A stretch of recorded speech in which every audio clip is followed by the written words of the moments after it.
If you haven't played Best Fiends, you're seriously missing out. Best Fiends isn't like other Match 3 style mobile puzzle games. It's an action-packed adventure and a brain-boosting puzzle game all rolled into one. You play through an actual storyline, watching your fiends become more powerful the more levels you beat. So if you're tired of crushing the same old candy, give Best Fiends a try. Download Best Fiends free today on the App Store or Google Play. Play Best Fiends. Download free.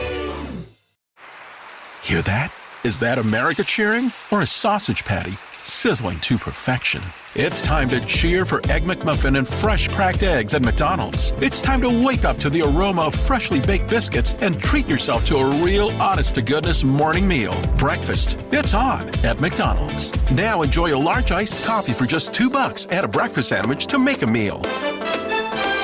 Prices and participation may vary. Cannot be combined with any other offer or combo meal. This podcast is a member of the Voices of Wrestling Podcasting Network. Visit voicesofwrestling.com to hear the rest of our great podcasts, as well as show reviews, columns, opinions, and updates across the world of wrestling.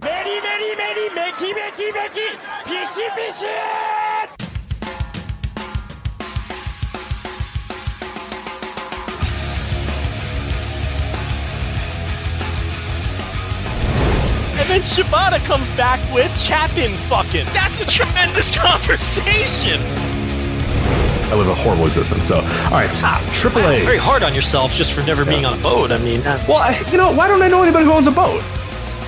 And we are live here on the Flagship. I'm Rich Crage. He's Joe Lanza. Joe, what's happening?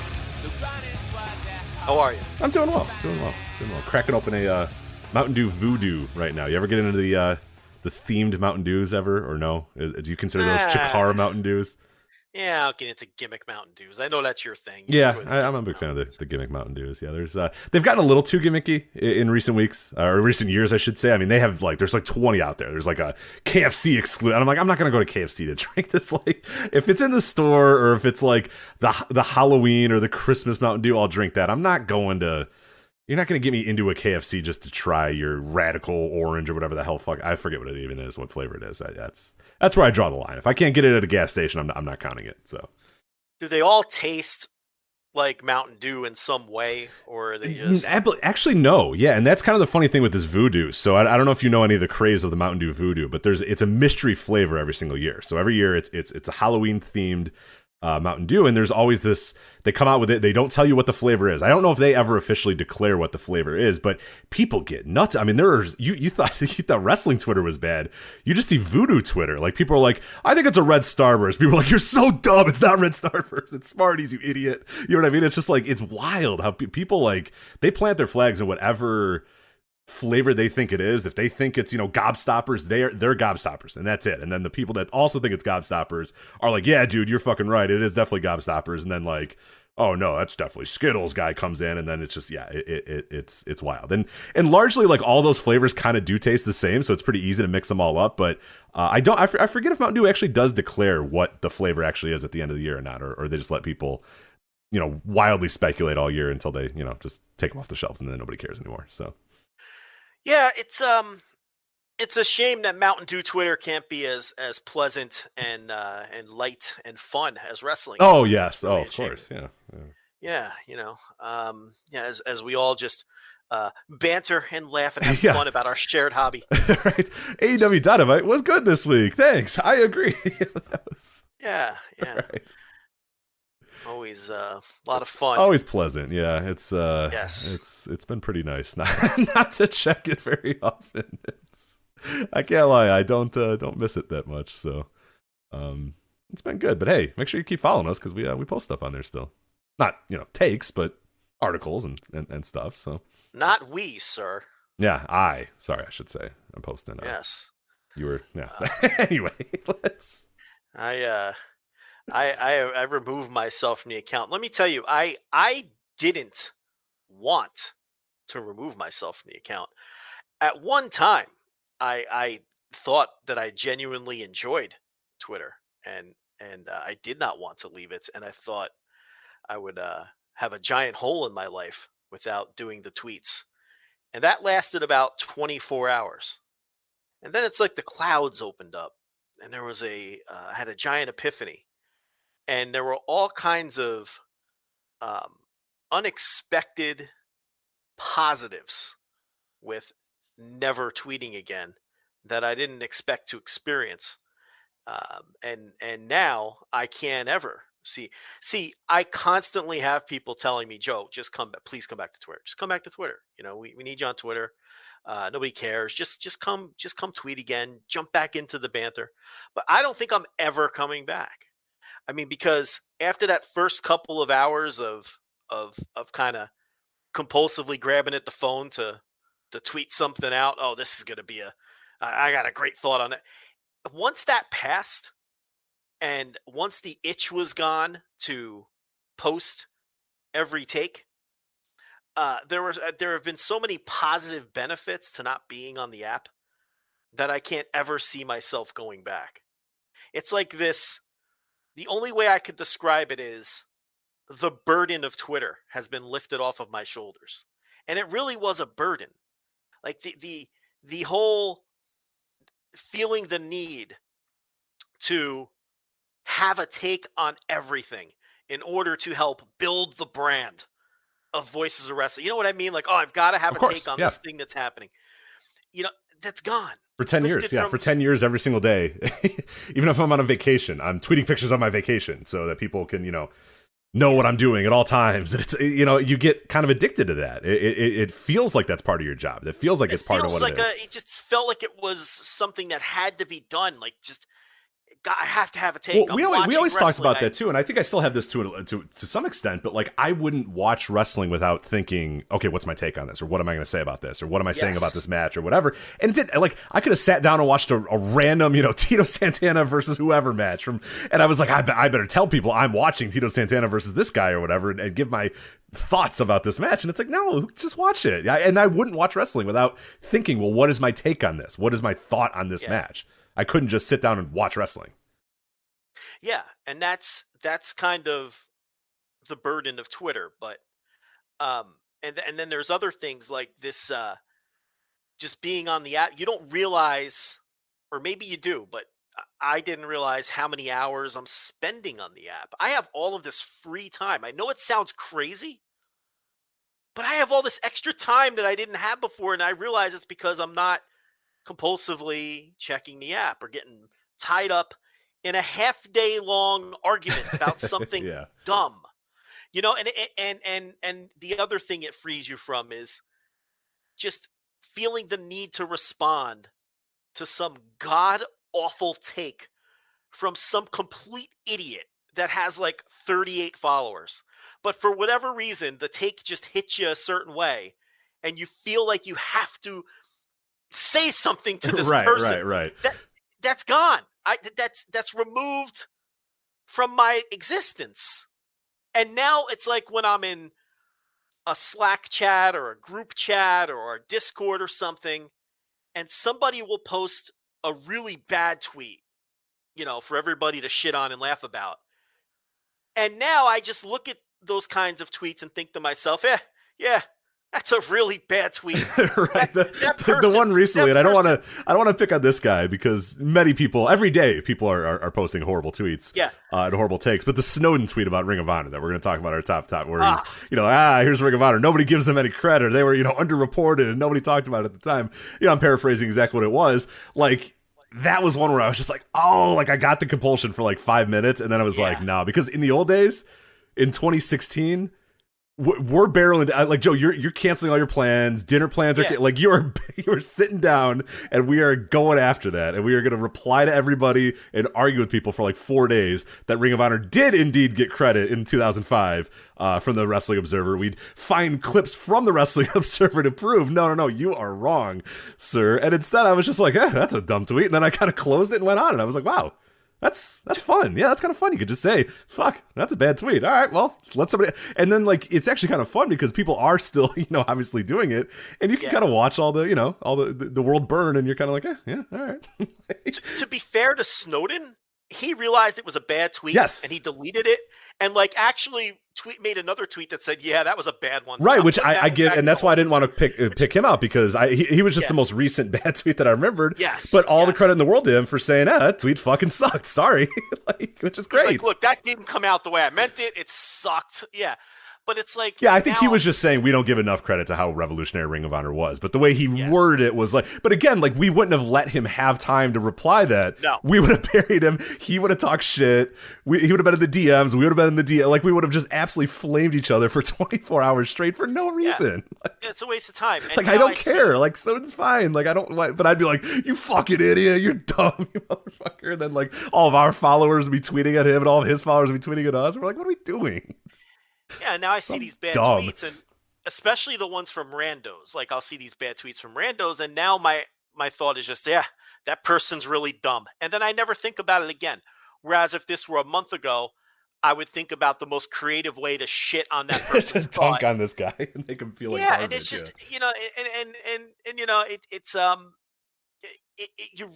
you know, I quickly came to realize about 48 hours later that you know, once the itch had passed, and now look, there were some topics where I'm like, I was ready to beg for the password again.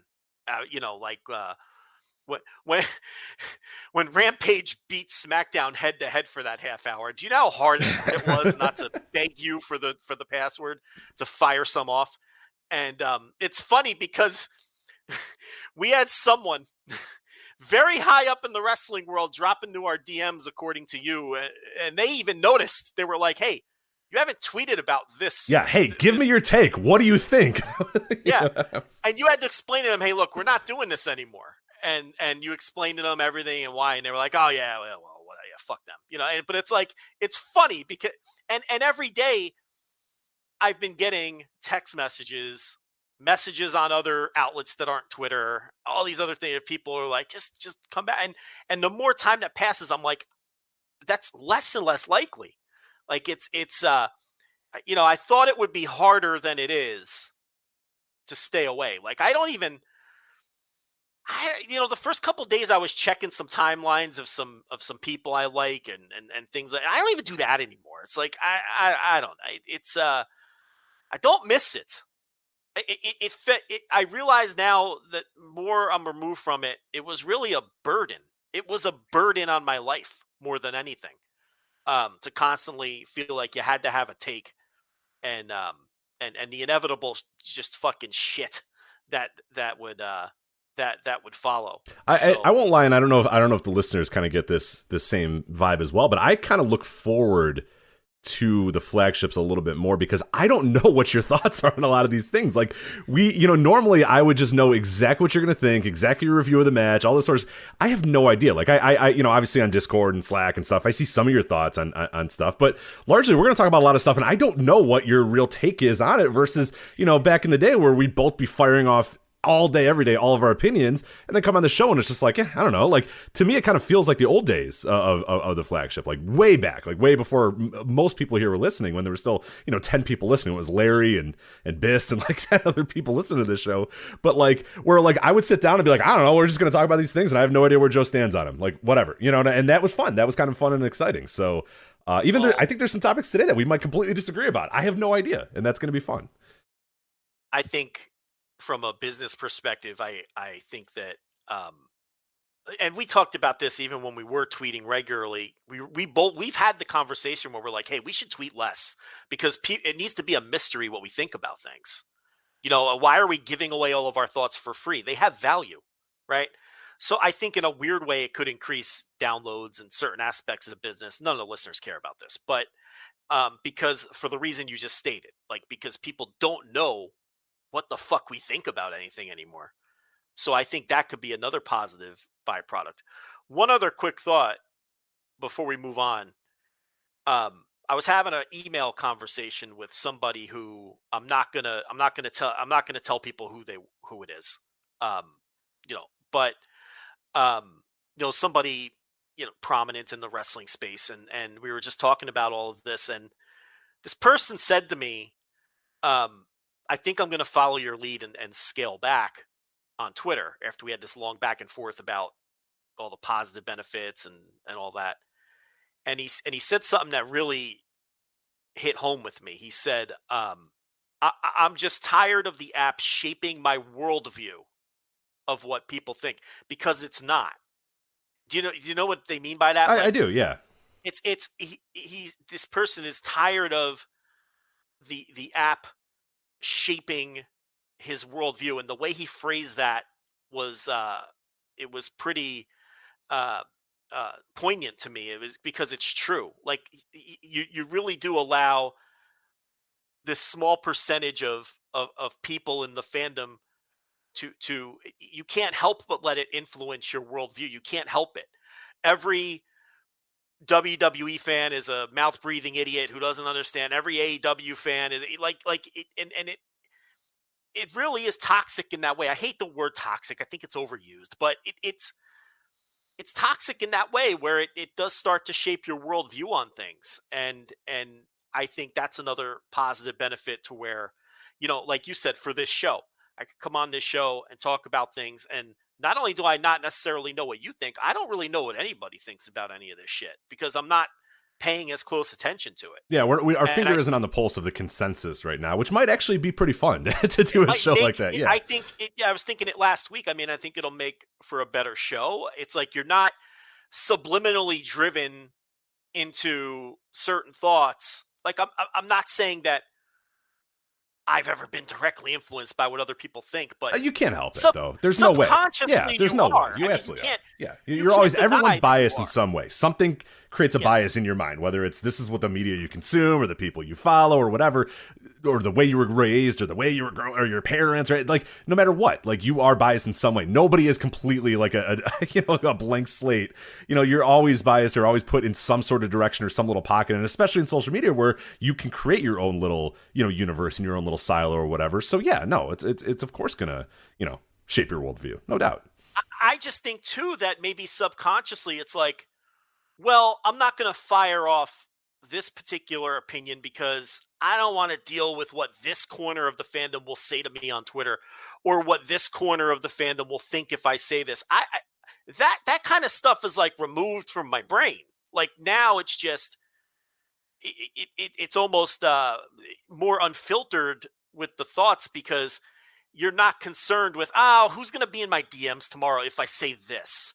Or who's gonna? Do you know what I mean by that? Right. Yeah. No, I mean this famously happened a couple years ago. I mean, we every single WrestleMania weekend would just rag on every single WrestleMania weekend show. That was our gimmick. We would just come on the show and say this show sucks, and that guy's garbage, and that was kind of our gimmick. Like we watched it all, we consumed it all. I went to some of the shows that I was saying was garbage or whatever, but we got so big that one year we made fun of AIW, and then they went nuts. You know what I mean? And it's like there are people to this day who hate our yes, and it was the same thing we had done for years and years and years. For years. But then I didn't want to do it again. Yeah, exactly. Right. And then you become gun shy. And then the next year, WrestleMania weekend, I was like, well, do you want to do the gimmick? And you're like, like, I don't know. It made a lot of people, it wasn't worth it. Like, I don't know. People seem to be very upset by it. Maybe we have to do it in a nicer way or whatever. Whereas like, no, fuck that. It's a fun little gimmick. And it's what we did on our show. And our listeners knew it. And our listeners knew what the gimmick was. But yeah, it got, people would find out about it. Non-listeners found it. And they thought that we were the light razzing we're giving to these shows. Right. Just to have and fun. People were like, you fuckers. And I was like, I'm going to half these shows. And I'm bragging on you, idiot. They're like, you don't support Independent Wrestling. I'm going to 5 of these shows that I'm saying suck. Like, I'm giving them money. Yeah, right. AIW had Eddie Kingston cut a promo on us. right. Without naming us. Not the only Eddie Kingston promo directed at us, by the way. There's several over the years, I can promise you, that are directed at us. So. Like the gist of it was like, he probably didn't even know who we were or what it was. They probably just he's like, I think he knows. That one I really don't. Well, listen to me, because that one he's like, oh, well, there's people who say that AEW doesn't belong at WrestleMania weekend. Well, let me catch you in traffic at WrestleMania weekend.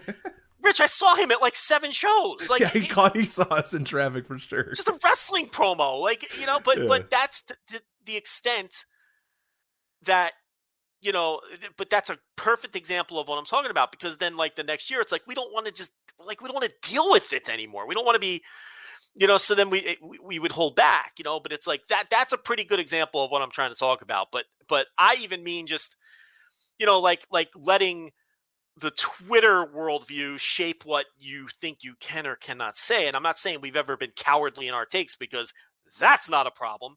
That's Speak for probably gonna yourself. probably- Speak for yourself, Joe. maybe a problem in the opposite direction, but it's like, it's still like subliminally, I think it does make you less gun shy when you don't know, what the right opinion is on something, or who this one's going to offend or bother if we have this take on this thing. And I think a lot of that, I think it makes for a better show, a more intriguing show too, if people don't know what all our thoughts are coming in.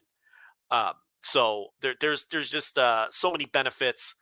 And to all the people who keep asking me, no, I don't think I'm coming back. I mean, I keep telling all of you that privately, but I may as well tell everybody now. I mean, I don't think the positives outweigh the negatives. And then, of course, it all circles back to the original reason I left anyway, which I think is a valid one. Absolutely. I'm tired of bringing all this negative attention to people who don't deserve it. So, and that was the number one reason. But now there's all these other side reasons where it's like, God, this was such a great move.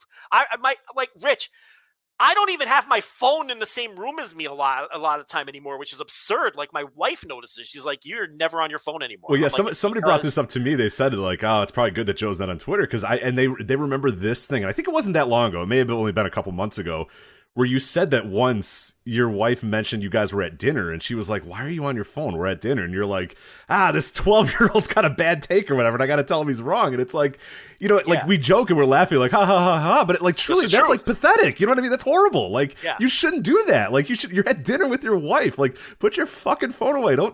It's some random, WWE fan 69XXX. And you're like, oh, no, I got to tell this guy that Indy Hartwell's bad or whatever. Who cares? Just put your fucking phone down, man. Like, what are you doing? It's but I'm the same way. Like, there's times where I find myself doing that, and it's just like, what am I doing? And like, you kind of snap out of it and go, what are you doing? But you sometimes do need to do like a complete reset to realize, wait, what was I doing? Like, how pathetic was my life? Like, why was I doing that?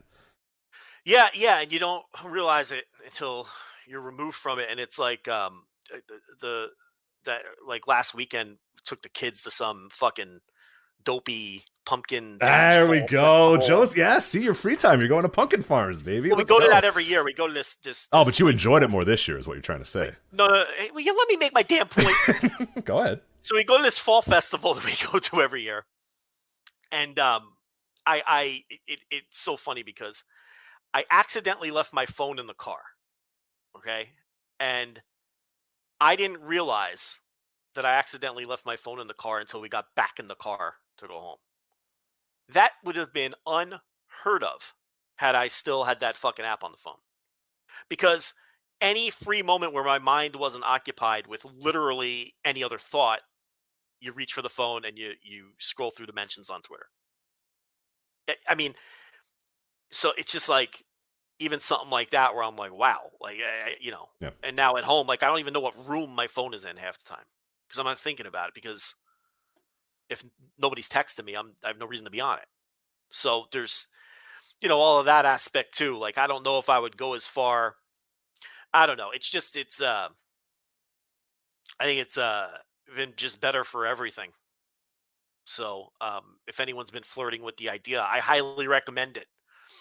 Especially if you're at the point where we're just to that point where we had enough followers where you can't say anything without someone fucking being confrontational. Yeah, we always said at some point we're going to hate your favorite wrestler or hate your favorite wrestling promotion, or, we're going to do something that's going to make you mad at some point because we had just too many people following us. So. Our account is just too big to where you're not just bantering with people who understand you anymore. It's just we have people following us who don't listen to the show, who don't even like us. You know what I mean? It was like, that wasn't even an issue, like, is less of an issue 3 years ago. It's like, where the more followers you have, the more people you have following you who don't understand your tone, don't understand, your inside jokes, don't understand, what you really mean when you say something, because they're randos. And I think we had just reached that point, and it just, it leads to a million other problems and everything else. So, hey, at Voices Wrestling on Twitter. Yeah. There's still, I mean, and what's good too is, and a big reason why a lot of this stuff has happened, is, representing Voices of Wrestling as well. There's a lot of other stuff that goes on that website that's not the flagship, and that's a big reason why we also decided to kind of change that. And now, hopefully, more people are seeing more articles and more podcasts from other people at the website, and that's probably a little bit better as opposed to just Joe and Rich give their takes for 12 hours, 11, 15, 20 hours of the day, and then occasionally in between there's some posts that we put on the website like that was untenable at a certain point, but yeah. I believe there'll be other changes too. I mean, I think both of us are also approaching and looking at different ways of how we approach this from a business sense and just from, it's kind of a reset in a lot of ways, more than just that way. And there's, ideas being kicked around on how to approach some things differently in other ways too. So I think, it's just it really was an incredible difference the further I'm removed, and I really thought I'd be wanting to scratch that itch, but the further removed I am from it, it's actually the less I want to be back. For sure. It makes it pretty dumb. Yeah, I look at Twitter now. I'm like, this app is so dumb. I just don't. Man, you don't realize how stupid you are. It's so dumb. It's the worst. It's it's a horrid app. It's so bad. And the wrestling Twitter in particular has just gotten worse and worse. I mean, it's just, the tribalism everybody's talking about and it just, well, what it does is it answers the question that everybody always has of like, what would have happened if Twitter was around during the Monday Night Wars? It would have fucking sucked. It would have been so fucking terrible. Or even like the New Japan Noah stuff. Awful is what it would be. It would be horrible. Yeah.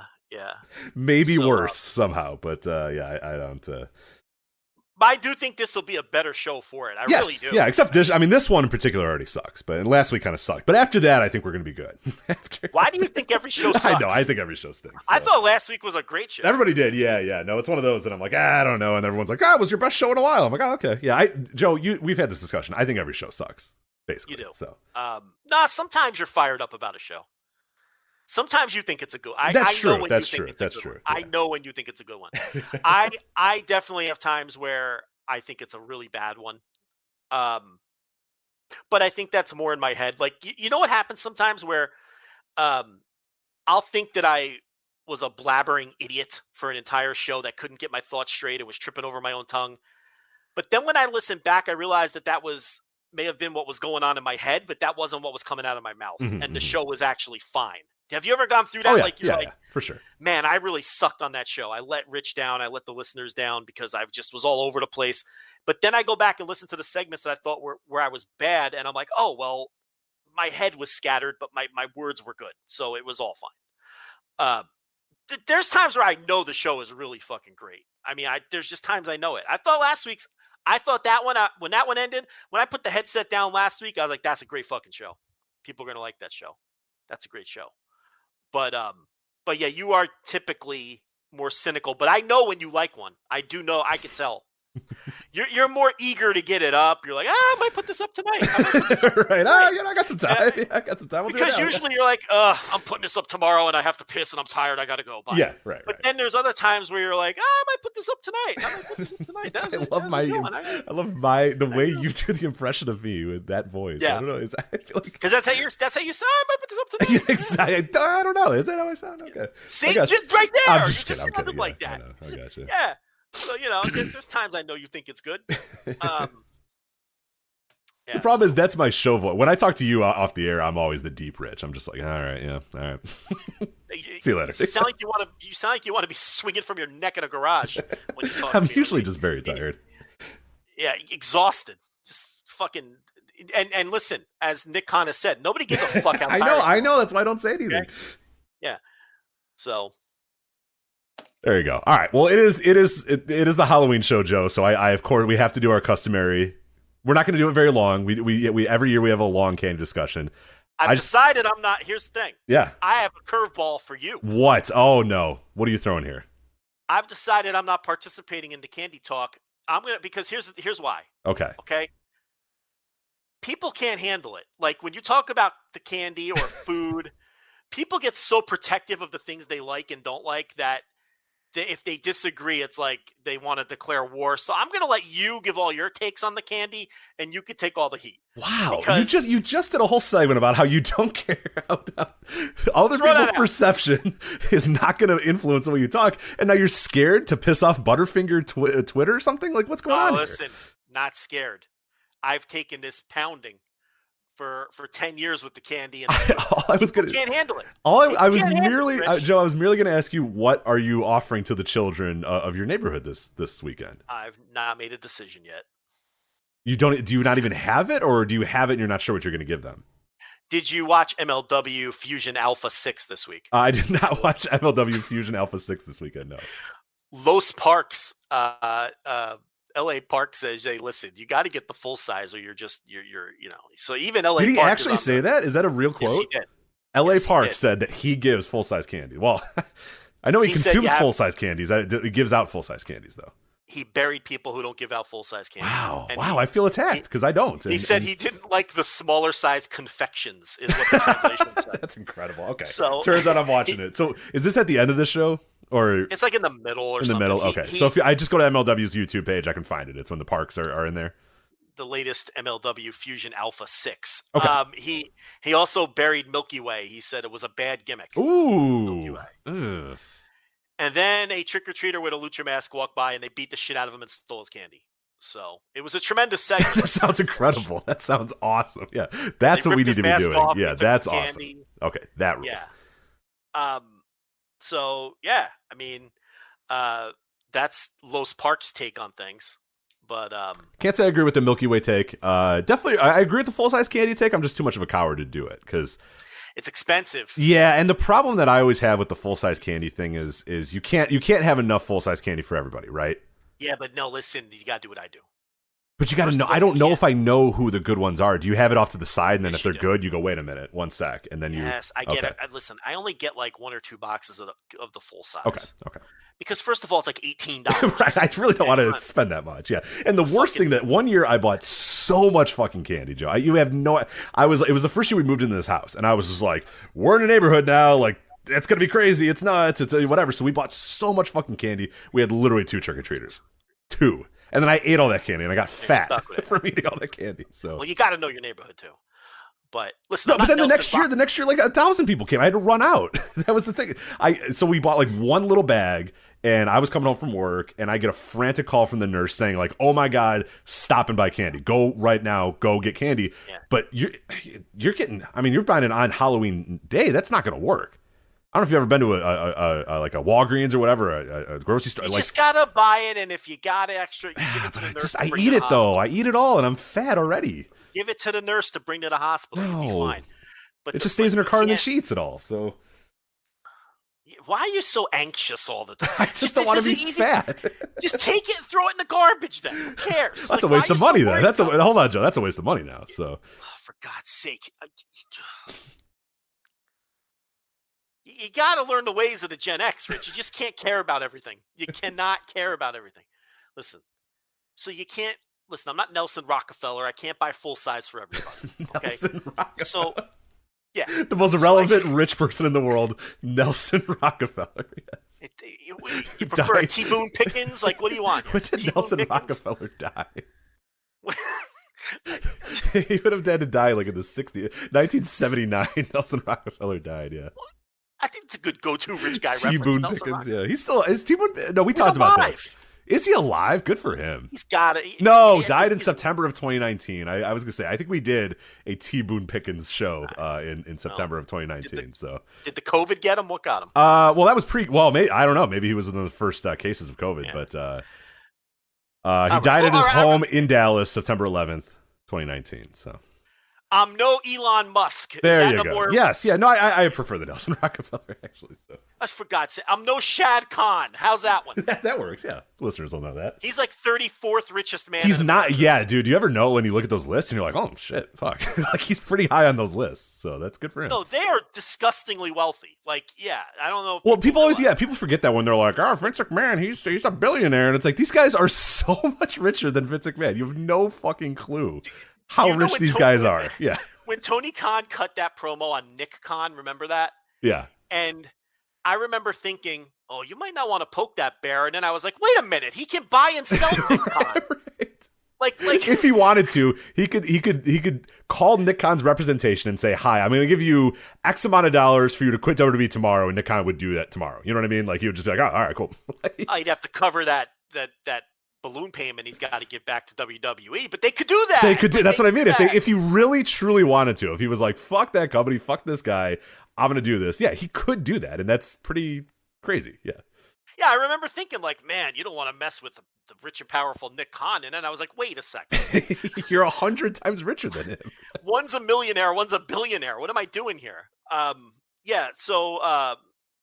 listen, I'm no Nelson Rockefeller over here. I can't have a full size for everybody. So you buy like a case of the full size, you keep it on the side. When you get a bunch of teenagers wearing Brian Urlacher jerseys and putting no effort in, they get the mini fucking Snicker. Yeah, right. You know, they get the mini Snicker, the fucking Mary Jane's, whatever the shit Mr. you have. Goodbar, give him a Mr. Goodbar, yeah. Yeah, they get Send the them on their way, garbage, yeah. the no-name lollipops that you have as the backup when you run out of everything. Like, that's what they get. Now, cute little kids come, and they're putting some effort in, and they haven't been sullied by the world yet, and they're pure, and they're nice. Okay, they get the full size. That's how you distribute it. So it's a very simple system that I have. I size you up. If you look like a dirtbag who's going to put toilet paper in my tree, then you get the fucking shitty candy. If you're a cute little 8-year-old with with some effort into the costume, you look like you got some solid parents, I'm giving you the full size. That's all. It's easy. That sounds good. Okay, so I might adopt that this year. I haven't decided yet if I'm not, because I'm the nurse is working, so I'm home alone, so it's pretty much up to my own. So there's two things I can do. There's two methods I can do. Just turn the light off and not even care, and just don't do anything.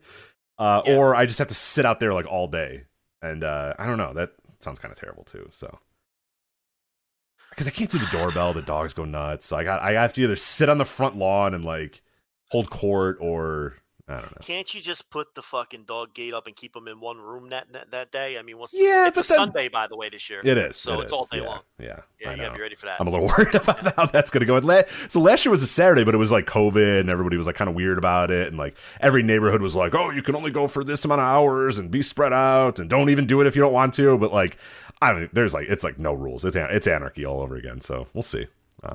Maybe it'll rain. I did the bowl one year. That didn't work. That did not work out well. The bowl.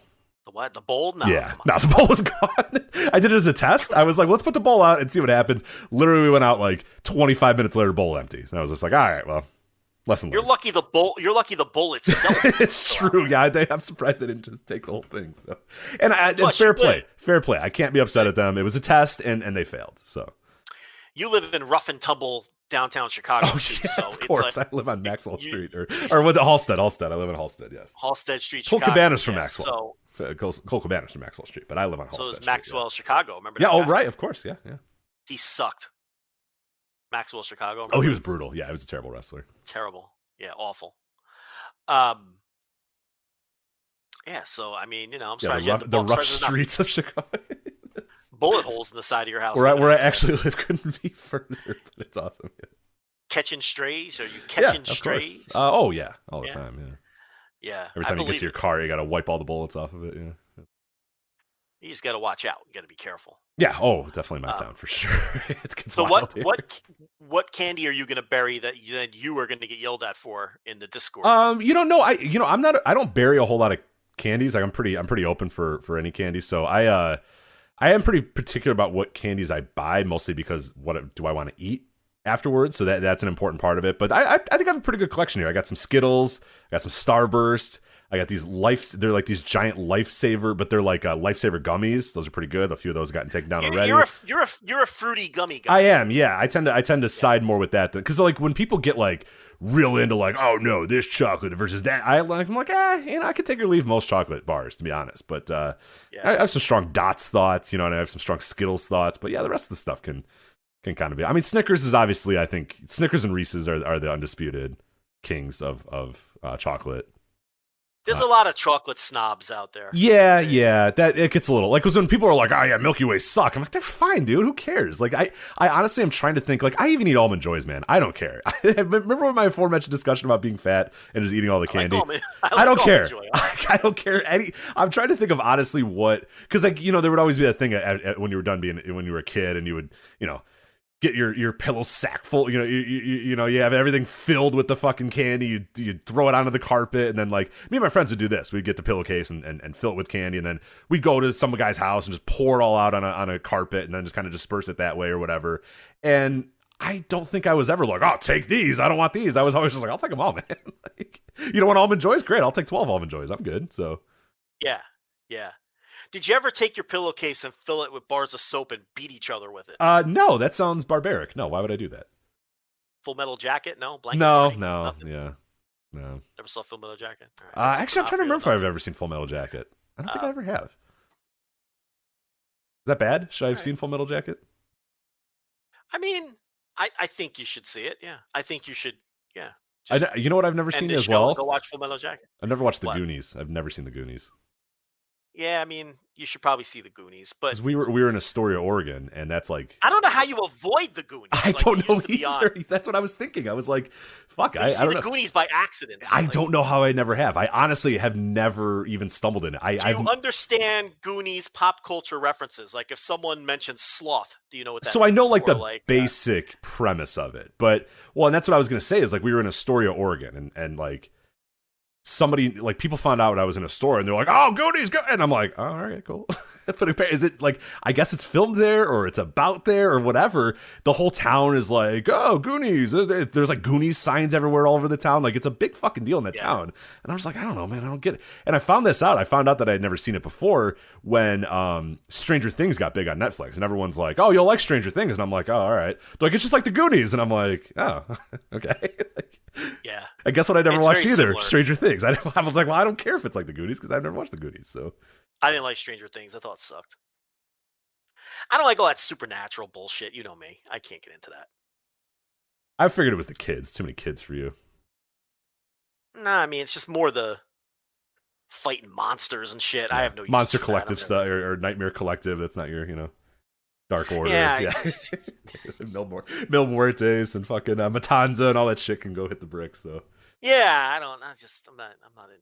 It's like Mike Francesa said one time.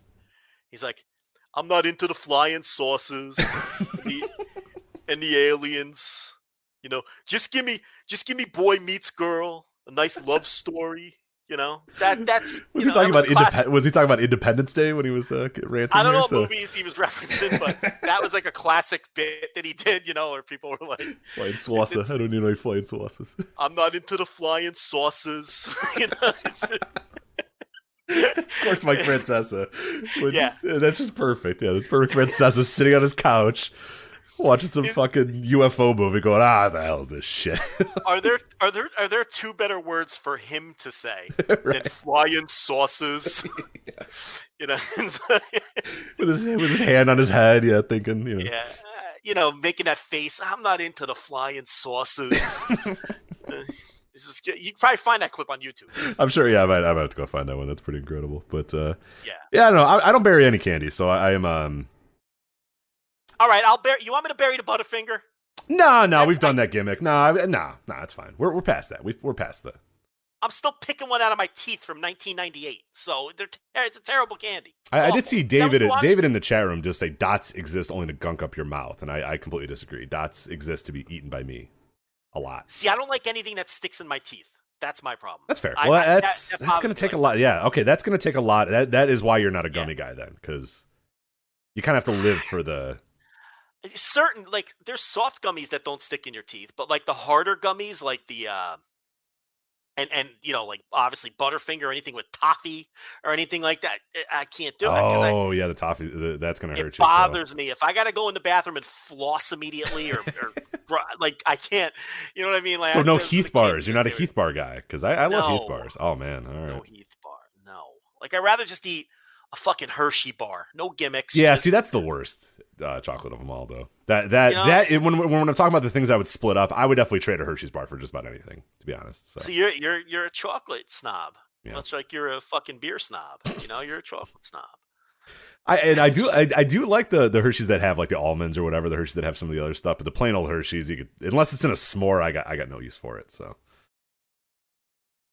yeah, well, see, I'm not going anywhere else with this. It's because people get real touchy about their favorite foods. Yeah, they get so mad. What is good though, as a people, I think we have decided now what candies are terrible, and you really don't see them much anymore. Like they're not in the wild, and that's, to be fair, I'm not going and trick or treating anymore. But like you said, the Mary Janes and that sort of shit, like you would always get that. And I'm like, dude, what are you doing? Like, why do you have these? Nobody wants these. Nobody bought these. Like those things are good. Like the fucking yeah. Oh, there's the other ones. There's these honey ones or something like that. They're just deplorable. Yeah, Biddle honey. Nobody wants that. Biddle honey. Those are old lady candies. Right. Old lady on the block gives those out. Yeah, Biddle and I'm honey, like, oh, so she just had them and was like, oh, it's Halloween. Yes. So she just put them in okay. Yeah, you get a handful of Mary Jane, Biddle honey, and peanut butter kisses. Are Mary Janes and peanut butter kisses the same? Like the orange and black wrapped like? No. Because what are Mary Janes? Maybe I don't know what Mary Janes are. They're just like a really hard, chewy, fucking brown thing. They're gross. It's like, or you get like loose circus peanuts. You ever get loose circus peanuts? Yes. Has anybody enjoyed a circus peanut ever? Even in 1930, did anybody go, what a treat? Circus peanuts. They're horrible. They're horrid. They're awful. In the 1930s voice. Yes, like that. I get I don't like candy corn. I'm not going to get it. That's like the lowest hanging fruit to make fun of candy corn or whatever. But I get it. I understand candy corn. I don't like it. It's fine. I've never understood the circus peanuts. Here is the fucking styrofoam from the bottom of a box that's now orange. Here you go. Eat it. They're horrible. Horrible. So dry. It's like trying to swallow cobwebs. Right, it's just awful. It's terrible. It's like you need a gallon of water just to get them down. And they taste horrible. They're that weird, they're like scientifically fucking generated, just the way the texture is and everything. Like, you're eating something. Yeah, are they supposed to be marshmallow? Is that what it's supposed to be marshmallow, right? Like, I think that's what it's supposed to be. Is it not? What is it supposed to be? They're circus peanuts. I don't think they're supposed to be. I don't think it's meant to be marshmallow. Like, Peeps are meant to be marshmallow. Right. And that's just like, you bite into a Peep, it's like, they're crunchy because there's so much sugar. Oh, like the Peeps are you horrible. Feel the crunch. Yeah, Peeps are awful too. But I eat a Peep, I feel like, all right, all my teeth are going to fall out. Every year I eat one Peep to remind myself that I don't like Peeps. I'm like, are they that bad? And then I eat them and I'm like, yeah, they're that bad. And then I just throw the rest of them away. So, there are circus peanut fans in the chat. Oh, get out of here. Swear to God. Gone. All of them. One funky note, I fucking love circus peanuts. Hit the bricks. I think he needs to be banned forever. So I think I'm going to put this mute him for a moment. Yeah. Okay. There you go. Yeah. 300 seconds to think about what you've done. So he's out of here. Yeah. 300 seconds. All for standing the circus peanuts. Right. That can't happen. So you can't have it. All right. Got an ad read or something? Yeah, I got an ad read. Yeah. You want to do that? Let's do this. Let's talk about hair loss, Joe, because we are sponsored this week by our friends at Keeps. And as a guy, and I know as a guy, and all the guys that are listening know, so much of our identity is wrapped up in our hair, from how it feels, getting a fresh cut, to the way it's perfectly styled before going out. That's why when we get into our 20s and our 30s and we start noticing the first signs of hair loss, it definitely feels like panic time, because let's face it, nobody is ready to go bald. Thankfully, there is Keeps, the simple and easy way to keep your hair. 2 out of 3 guys will experience some form of male pattern baldness by the time they are 35, and the best way to prevent that hair loss is to do something about it while you still have hair left. So in the olden days, those 1930s that we were talking about, you'd have to go to the doctor's office for your hair loss prescriptions. You had to go and get the weird things in the pharmacy and hit the button, and the person has to come with all the keys and go, what do you want? And you have to say, I want the hair loss thing because I don't have any hair anymore. You can see, what I'm here for. You can tell what I'm here for. It's obviously the hair loss thing, and they would open it and give it to you, and then you have to follow them up to the register. It was horrible. It was embarrassing. It was awful. But thanks to Keeps, you don't have to do that anymore. You can visit a doctor online and get your hair loss medication delivered right to your home. They make it easy and deliver your medication every 3 months, so you can say goodbye to the pharmacy checkout lines and the awkward doctor visits. Keeps offers generic versions of the only 2 FDA-approved hair loss products out there. You may have tried them before, but probably never for this price. And as we said, Keeps treatments typically take between 4 to 6 months to see results, so it's important to act fast. The sooner you start using Keeps, the more hair you will save. And you can find out today why Keeps has more 5-star reviews than any of its competitors, and more than 100,000 men trust Keeps for their hair loss prevention medication. Keeps treatments start at just $10 per month, plus for a limited time, you can get your first month free. So let's talk about how you can get that first month free. All you're going to want to do is go to keeps.com/VOW to keep your hair there for the first month of your treatment. You're going to get it free. That's KEEPS.com. Keeps.com/VOW. Again, keeps.com/VOW. KEEPS.com/VOW. You do that, you're going to get your first month of treatment for free. Again, it's keeps.com/VOW. And we thank them for sponsoring this week's show. So, all right. This was not our plan initially to talk about this topic, but it came up yesterday, and we have to lead the show off with it. It is a pretty big news.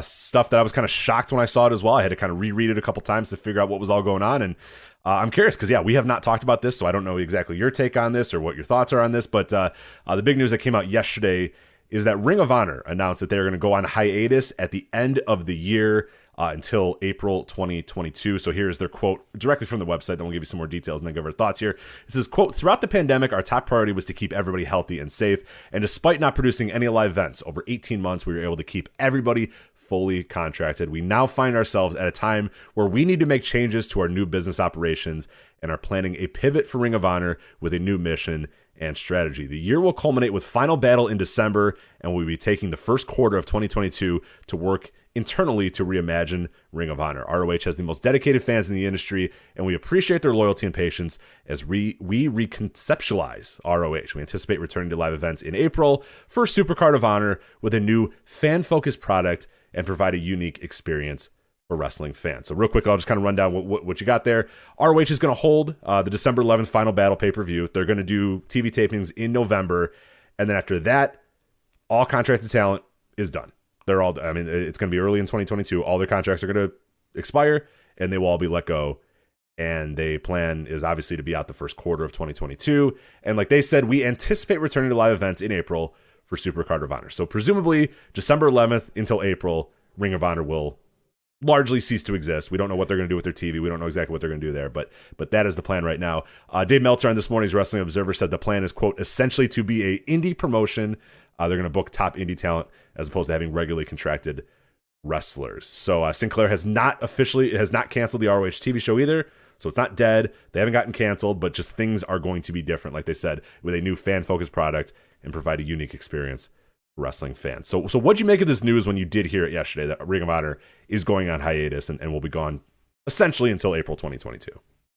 Talent, the people under contract that are going to be paid through the end of the year, and if their contracts were up at the end of this year, they're going to be paid through the end of the year. If they had longer term contracts, they're going to be paid through March, I think.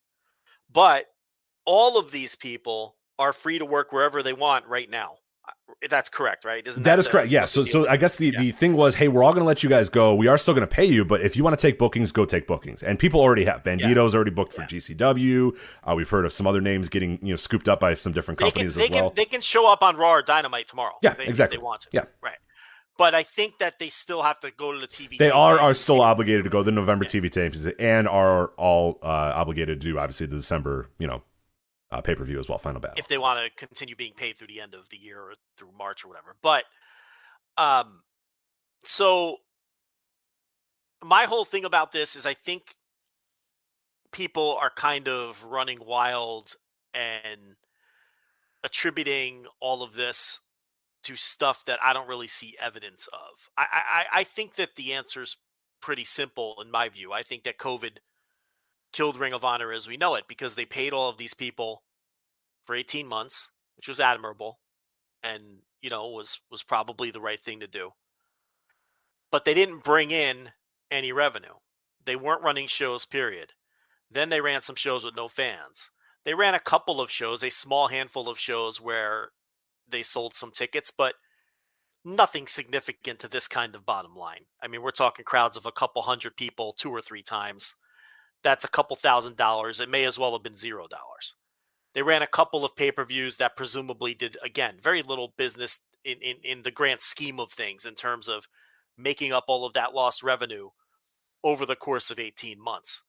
So with all of the other problems that Sinclair is having right now with their data breaches and all of this, and the bad investment they made into the regional sports networks, which I'm sure you're going to talk about a little more and give more detail on.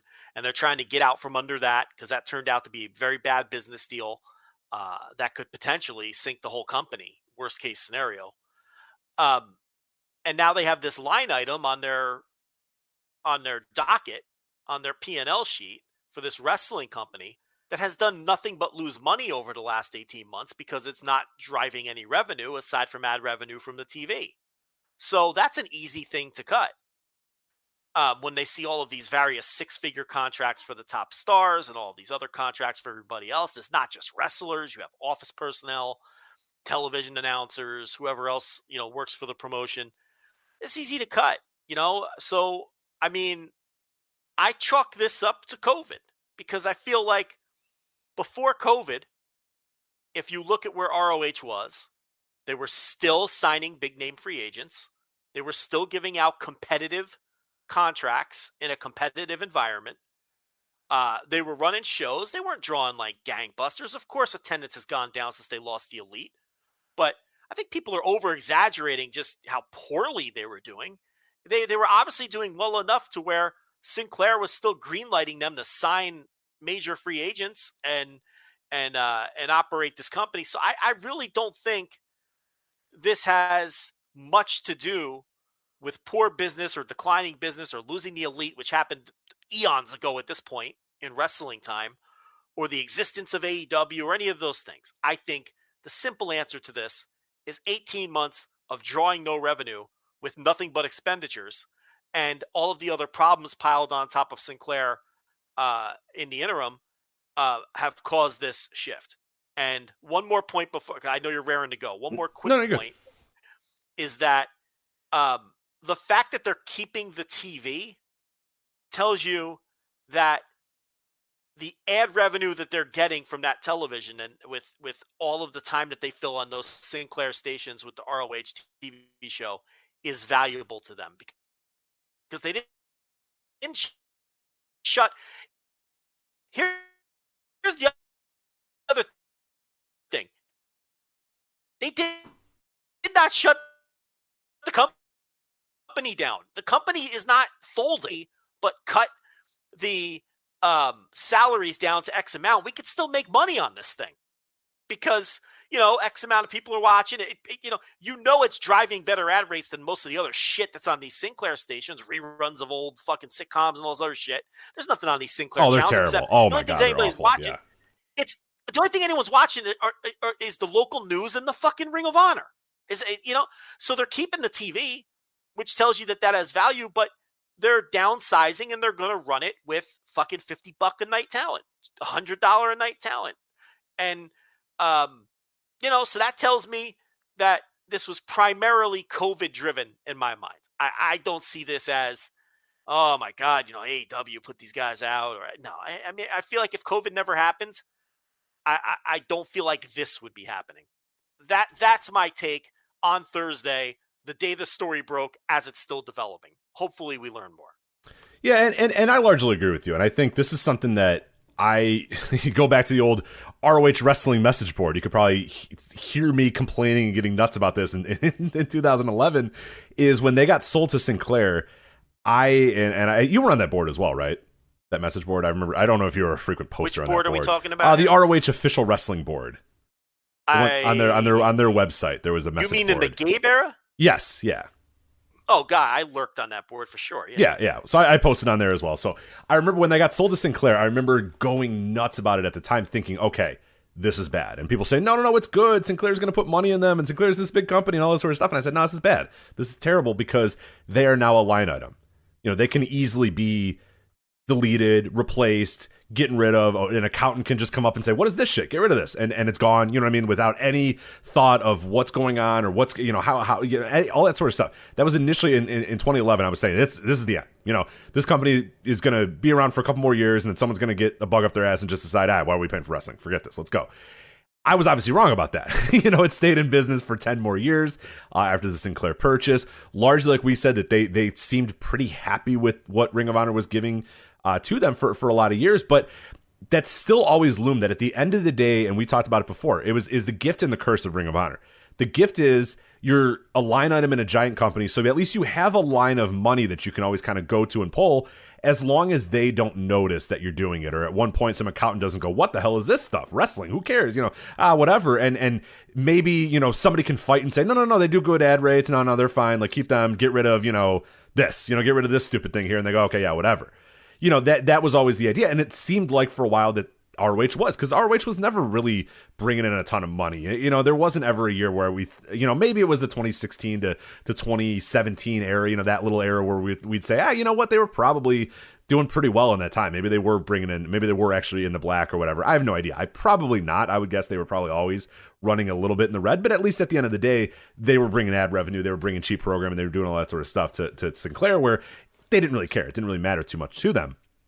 But like you said, and that's why I agree with your overall point, is that COVID comes and they're not bringing in any revenue. They're not doing anything. And then you have the perfect storm of Sinclair having this huge data breach. And I think largely looking at all of their books and saying it's not just because of the data breach. Obviously, the data breach is a big, big deal. And that it's I don't know enough about the intricacies of the data breach, but I do know that, a lot of people are like, oh, that was bad. Like, that's a lot of shit that got taken a lot. I mean, hell, this week's Ring of Honor didn't air. You know what I mean? They had, quote, technical difficulties. So golly knows what got taken, or if they still have access or whatever. Like, a disaster. It was an absolute disaster. But the flip side of that, too, and the part that I think some people are not aware of, if you're not into the sports media world, the sports TV world, is that Sinclair at the beginning of this year, early on this year, spent an ungodly amount of money to buy all the old Fox Sports Net channels, all these old regional sports networks that were Fox Sports Net or whatever before, and bring them all under their umbrella. So all these were Sinclair properties, and then they rebranded them to the Bally's. So any sports network you see that says Bally's on it is owned by Sinclair right now. They own all those. The problem is they spent about $9.8 billion, I think, to buy all these RSNs. It was something like that, some insanely large number, somewhere between the 9 and 10 billion. It doesn't matter at that point. It's just a lot of fucking money. The problem is they borrowed $8 million to make that purchase. Now, again, I wish I could borrow on that line of credit, but I can't, Joe. They won't let me do that. But what the problem is the investment doesn't look good right now, because RSNs are they're struggling right now. A lot of these TV networks and a lot of these sports leagues, I should say, are now starting to look at, hey, you know what? Why don't we just cut this middleman out and do our own thing and distribute our own stuff and do all this sort of stuff, which was going to be the big death knell that everybody was kind of waiting for with the RSNs. Well, it may have come now. It may be coming pretty soon, and that makes that investment that was probably a terrible investment anyway in terms of how much they paid for all these RSNs. It makes that future investment of that look even worse if MLB just says, you know what, now we're not going to let you show our stuff. We're going to show our stuff on our networks, or you have to lease it through us or whatever. It's going to be a big issue. And that has a lot of people in Sinclair thinking, well, what the fuck is our business? What are we doing? We spent all this money on this thing that might not be worth anything. In a year or two, we spent almost $10 billion on something that might not be worth anything. So everybody is getting reassessed. Everything in that company is being assessed. And that is where we get back to Ring of Honor that, it was the same thing with WCW. Once WCW was no longer successful, it was open to an accountant saying, what are we doing here? And getting rid of it immediately. And that is kind of my thought. So it's partially Ring of Honor. It's partially COVID. And it's also partially that there's nobody probably in that room that can really give an actual reason why Ring of Honor needs to exist in its current form. You know what I mean? If they were selling out, if they were doing 1,000 tickets every single week or getting these big numbers or all this sort of stuff, right? This insane social media following, maybe, I don't know, would this still be happening? It'd probably still maybe potentially be a problem. But I tend to think it's the same thing with WCW, where people always go, oh, well, no, it's Jamie Kellner. Oh, no, it was, Turner, and they were going to sell. Yeah, but if WCW was doing gangbusters, if WCW was the business it was in 1997, it's not as easy to say, hey, get rid of this wrestling shit. And someone could say, whoa, no, hold on a minute. Like, let me tell you what they're doing. They're doing big-time things here. They're doing big stuff. That's not the case with Ring of Honor. So there is nobody in that room. And Joe Koff, I think he even said, I think the reports have come out that in that meeting, he claims that I fought. And I believe him, because that's, his baby really is Ring of Honor. And I believe that he fought him. But at the end of the day, when hard questions were asked about the business of Ring of Honor, and he had to give honest answers, there's no good answer that makes it so, yeah, let's continue and invest a bunch of money in this company. And that sucks. Like, that sucks that it's that way. But COVID hurt it. I think overall business of Ring of Honor hurt it because it's not like they can say, well, hey, look, pre-COVID, we were doing, 10,000, we're doing 1,000 a week and all these different things or whatever. And look at the ratings and look at all this sort of stuff. They can't even point to that. They can point to stuff from 6 years ago and 5 years ago or whatever. And then they can also say, well, yeah, what have you guys done in the last year? Well, absolutely nothing except for spend money and not run shows. And then we try to come back and nobody really bought tickets to our shows. There's just anybody on that other side of that table has literally nothing in the Ring of Honor favor to say, no, this is why you guys need to continue spending money on this thing. So to me, it seemed like a no-brainer that it was going to happen. I think COVID is obviously the biggest factor of it, but I do think the ROH business played a little factor in it because if it was hot as hell, it wouldn't be gone as quickly as it was. It wouldn't be, I don't think they would downsize it as much as they were, but I don't know how hot it would have had to be for those people in that room or the accountant or whatever, whoever made this decision to say, you know what? Yeah, we'll keep this thing. But again, it doesn't matter because they didn't have that argument. They didn't have the COVID argument. And there's just simply no argument to keeping Ring of Honor in the current state it was because it was just, for lack of a better term, it failed in its structure and it failed in its what it tried to do. And it also failed because COVID came and they smartly decided, hey, let's chill out for a little bit. Let's let this thing pass. That was 2 years ago. And they can no longer just let it pass. And they had to bring stuff back. And then it just wasn't a hot product when they brought it back. And now here we are in whatever this is right now, this hiatus and whatever. And the Ring of Honor that we know is done. It ceases to exist. And that's a shame. But I think there's a lot of weird, people are bringing back like, oh, it's Bully Ray booked this and like Flip Gordon. And then I'm like, it's not like, it's not one thing. It's not one guy. It's not one person. It's none of these things. It's none of these booking decisions. I don't believe it's Madison Square Taven. Like I'm sure, and I'm saying like I think it's none of those decisions solely. It's probably a little bit of everything, but it's also the biggest thing is COVID.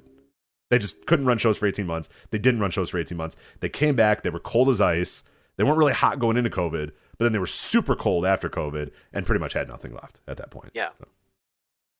Yeah, because what would be the argument if I'm like, hey, Joe, you're Joe Koff, and I say, Joe, hey, that works. Joe, why should we continue to spend X amount of money on Ring of Honor? Yeah, I think that you got no answer. It's just yeah. Please? It's like you're saying they weren't super hot going into COVID, and obviously coming out of it, it didn't feel like people were super excited about Ring of Honor coming back. I think that would have taken time. But again, though, I don't think that they were in this super dire predicament before COVID hit that a lot of people are framing it to be. They were obviously not as hot as they were when the Elite were around. Okay, there's no question about it. But I think it's a little revisionist to where people were like, that they were on death's door before COVID. They weren't. Before COVID, we were talking about, we always had them in the conversation when there would, big free agents would come available if they were a good fit. And they were they were bidding for major free agents against WWE and these major companies and winning in some cases. So I just don't think they were in a mindset at that time of the clock ticking on this thing and thinking about ending it all. I just don't think that was the mindset before COVID.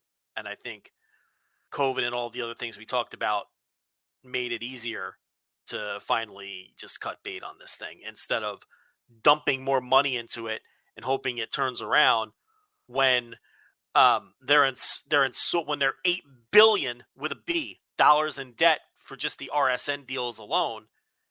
It's like, come on, they're not gonna put in all this effort to try to turn this thing around. So it was, and they probably look at it as, okay, we know we can make X amount of money with the television show through ad revenue. Okay, so how do we get our expenditures below that amount?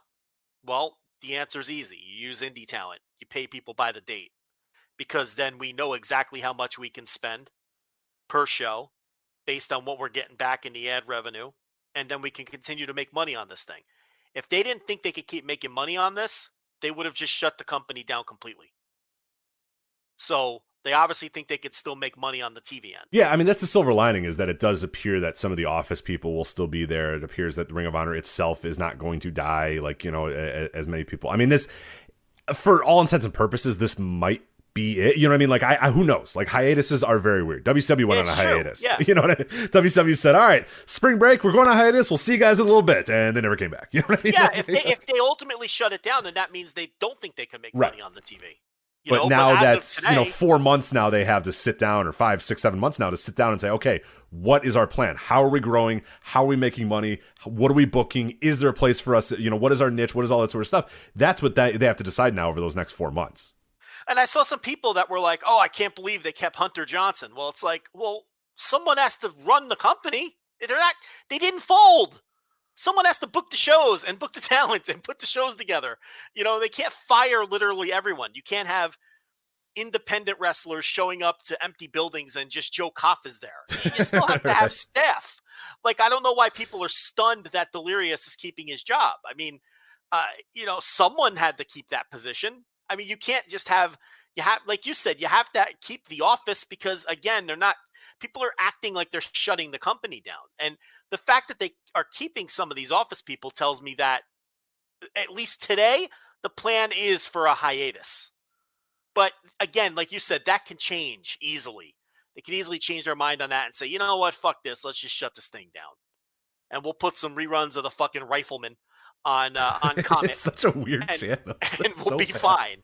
I bet my dad loves those channels because they just show like 1960s like westerns and stuff. So yeah, probably loves it. He probably fucking loves that channel. He watches it all the time. The other thing too, I think ROH 2.0 isn't going to look drastically different than current ROH, because what's stopping them from just booking the same people on per date deals? Right. It would just be the matter of, who has rights to I mean, some guys are going to get scooped up. Obviously, some guys are going to get signed and picked up. And they're losing their stars. Yeah, right. The top is getting sifted away. But I mean, like, you're going to see a lot of the same faces. The people that don't get signed, and a lot of people won't.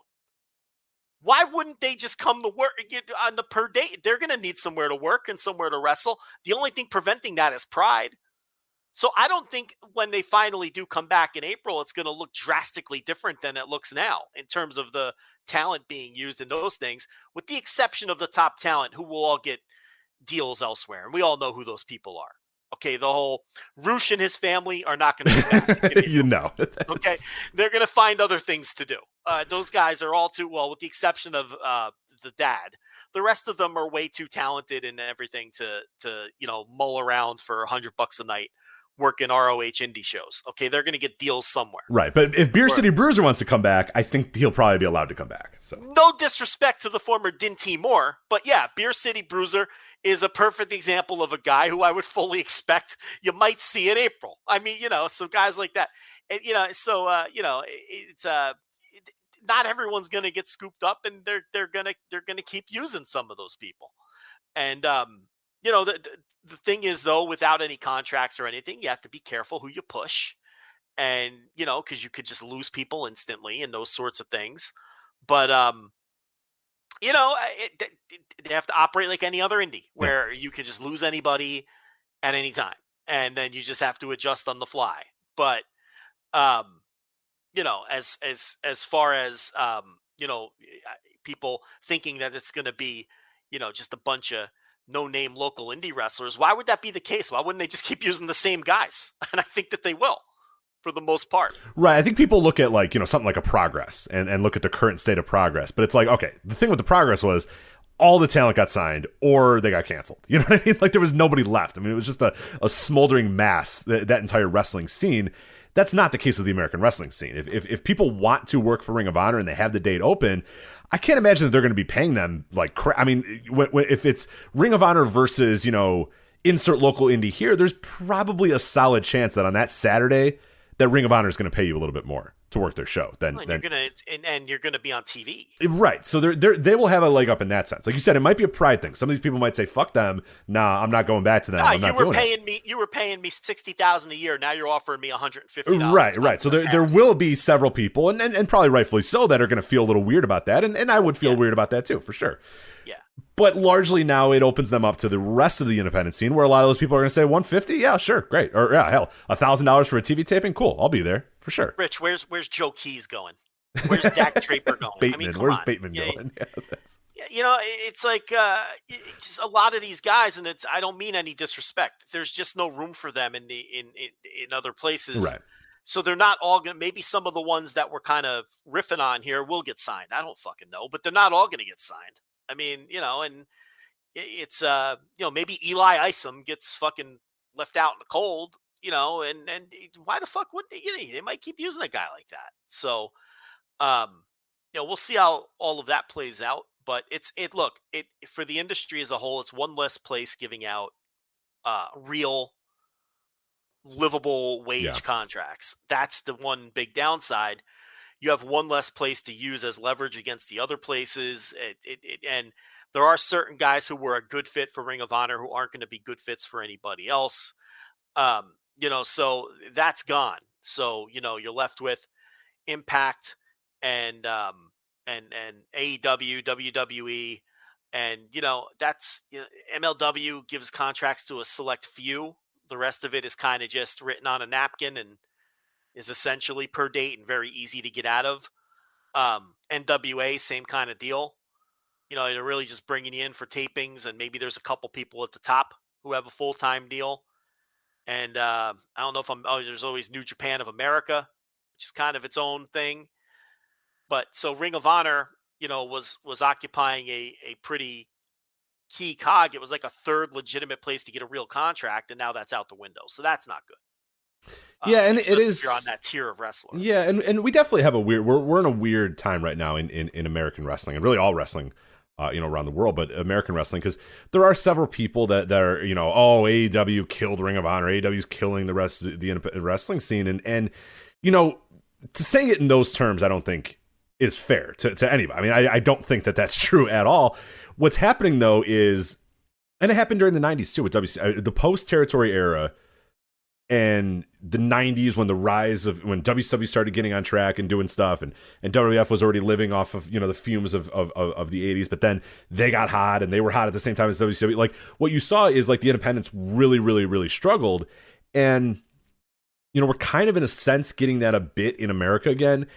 It's not a fault of AEW. It's not because AEW is trying to put Ring of Honor out of business. It's not because WWE is trying to put Ring of Honor out of business, even if they did it at one point, or even if, whatever.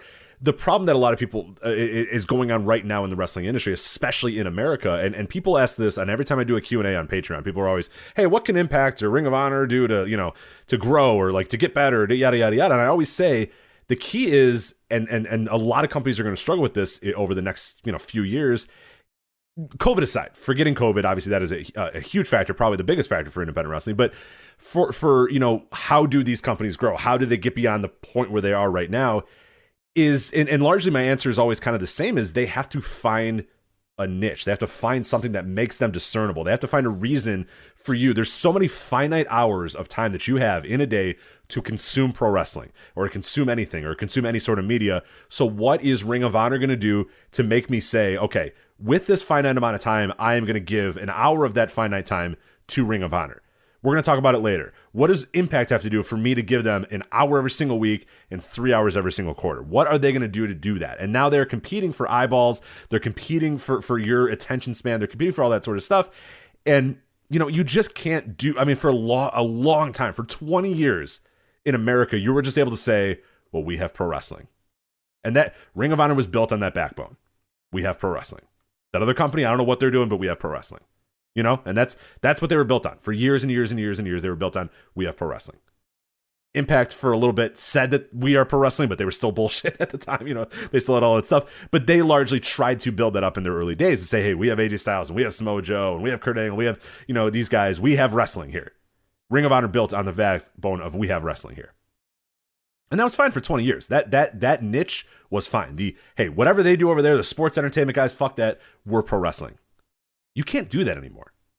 One of the major companies in America is saying we are pro wrestling, and does it on every time that they have an opportunity to do it, is to say we are pro wrestling. And they hit that over the head, whether it's CM Punk talking about it, whether it's Bryan Danielson talking about it, whether it's Tony Khan talking about it, whether whoever, they say we are pro wrestling. So that niche of, hey, if you're an American wrestling fan and you want to watch quote unquote good pro wrestling, you got something now. You got a very accessible thing that's on your TV 2 hours every single week, or 2 hours on TNT every Wednesday, and an hour every single Friday, and it's on pay-per-view every quarter. You got that, man. You know what I mean? Like, you have pro wrestling in a major American company right now.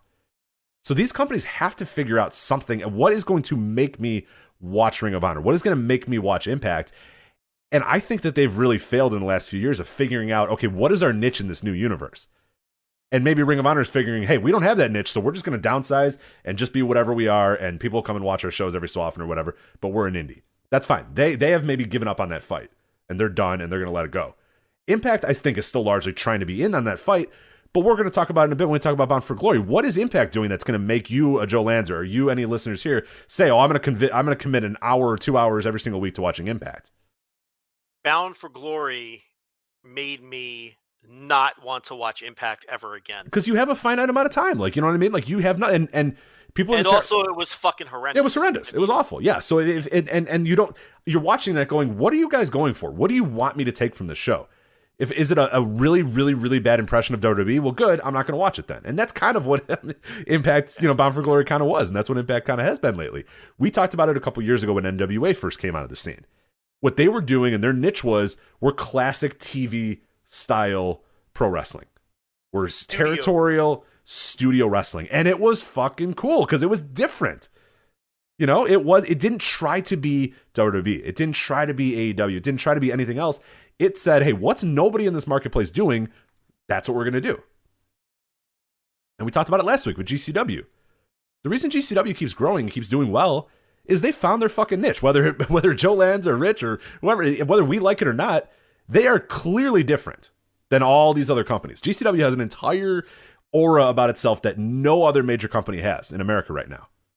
I can't say the same for Ring of Honor. I can't say the same for Impact. They were trying with the pure thing and everything. But that's not enough. And people said that too. They're like, oh, the pure thing. You're not going to get enough. I like the pure stuff. Yeah. And I get it. You're trying to say, hey, what is our thing? What is our niche? What is our whatever? If the pure wrestling was your niche and was your thing, okay, that's fine. I don't know that was going to be that successful.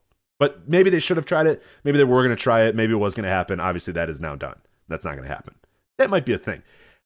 Maybe you if you create a star, that might do it. But how are you? You know what I mean? Like, they're in this really weird place where I don't know. If I'm with Ring of Honor, I might do exactly what they're doing and say, you know what? I don't know. Let's just downsize and do our thing and be little and whatever. The problem with going back to the 2006 model of using the top indie stars, okay, is in 2006, when they were doing that, WWE wasn't interested in any of those people. So they were really able to sink their teeth into that whole generation of wrestlers who got fucked because WWE didn't take notice of them until 10 years after they should have.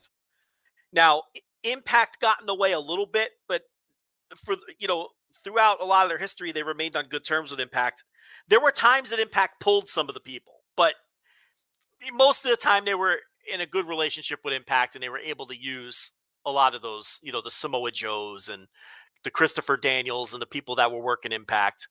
But they got away with that model because all of these great wrestlers were in no danger of being signed until very late in the game because WWE just wasn't interested in that type of wrestler. That's the case again today. The problem is AEW. Right. And the problem is all of these other companies like the modern Impact Wrestling and your MLWs and your NWAs and your New Japan of Americas who are constantly looking for talent. So anyone that you build is going to get who's even remotely marketable or interesting is going to get taken away by somebody who could offer them a deal.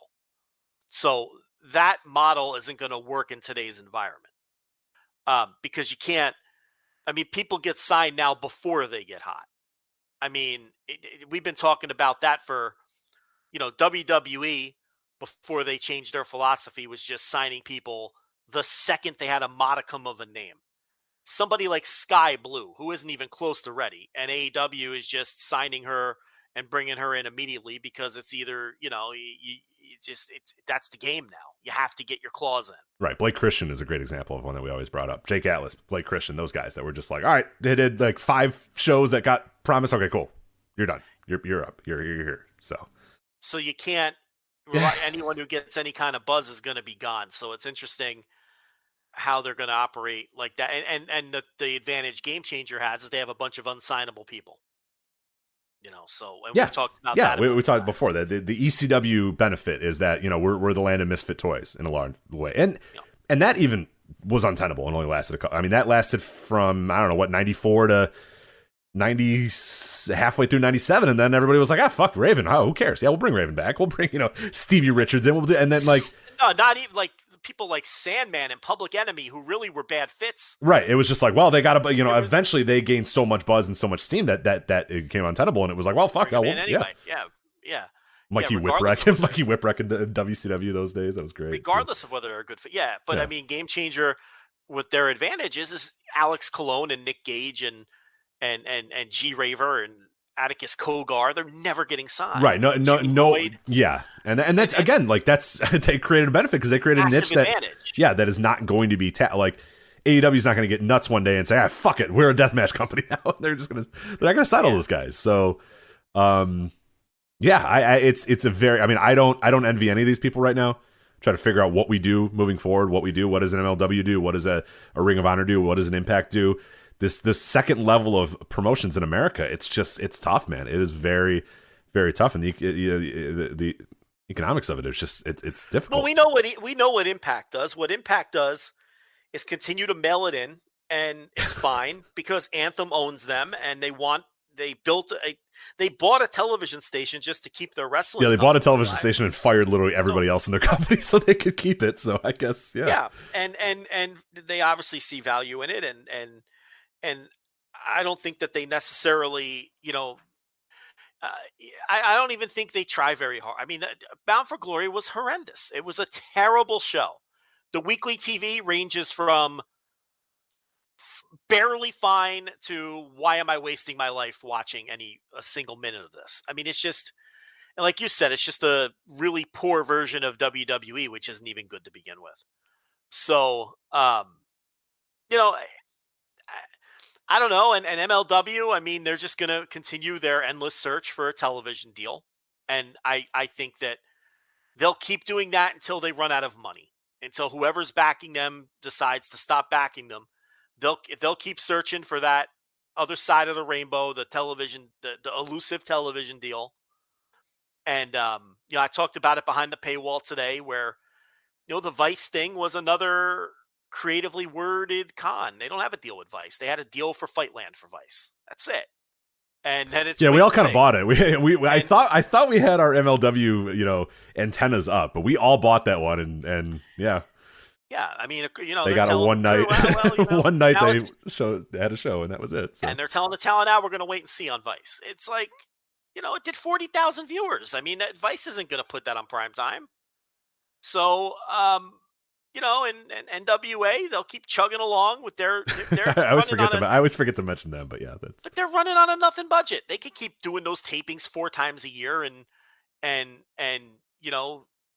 running out that subscription model and existing in their little space. And no matter how bad that show is, I've always advocated that I'm glad that it exists, and I'm glad that all of these places exist. And then New Japan, well, they'll still be a real player for certain talents. As Buddy Matthews ended up there, and I don't know whether he was just dead set on that or if they outbid AEW, or I don't know what the deal is. Yeah, who knows? Yeah, and they're one that when I don't include them in this conversation because I think they have a niche, and their niche is that we're the American pipeline of New Japan Pro Wrestling, and I think that is enough to sustain them for a little while. And it's not great now. I mean, like, obviously Strong isn't as popular now as it or it's not a super popular show, but I think it's something that I do see the point of it. I see the premise of it, and I do see it potentially getting some growth, with some creative stuff, and maybe with a TV deal, maybe with something like that. I see the path forward for New Japan Strong. I'm very, very down on like what the potential path of all these other companies really are, because I see their niche. I see what they can go for, and I see why somebody would watch it. Why you would use those finite amount of hours that you have in a week to watch wrestling. I would see why you would watch New Japan Strong. I really can't make an argument for why you would watch MLW or why you would watch Ring of Honor or why you'd watch the NWA or why you'd watch Impact. Like, I don't know if I have an answer for that. Yeah, I mean, I don't know. I mean, I could see. It's tough. I think Impact is the best example of that because it's the same old shit but worse. I mean, I really don't understand why people watch him. That's the one I don't get. The others I think are different enough. I could see being an NWA sicko. I mean, I could. It's very different. Oh, it's definitely, they have a niche. I just don't. I mean, I think their niche is like as small as humanly possible. But I will still give them a little bit of credit. I think that they still understand that they need to look and feel and act different than all the other companies, and they do. They really, really do. MLW is easy. I mean, it's an hour on YouTube. They had really good wrestling this week. The Opera Cup stuff has been good.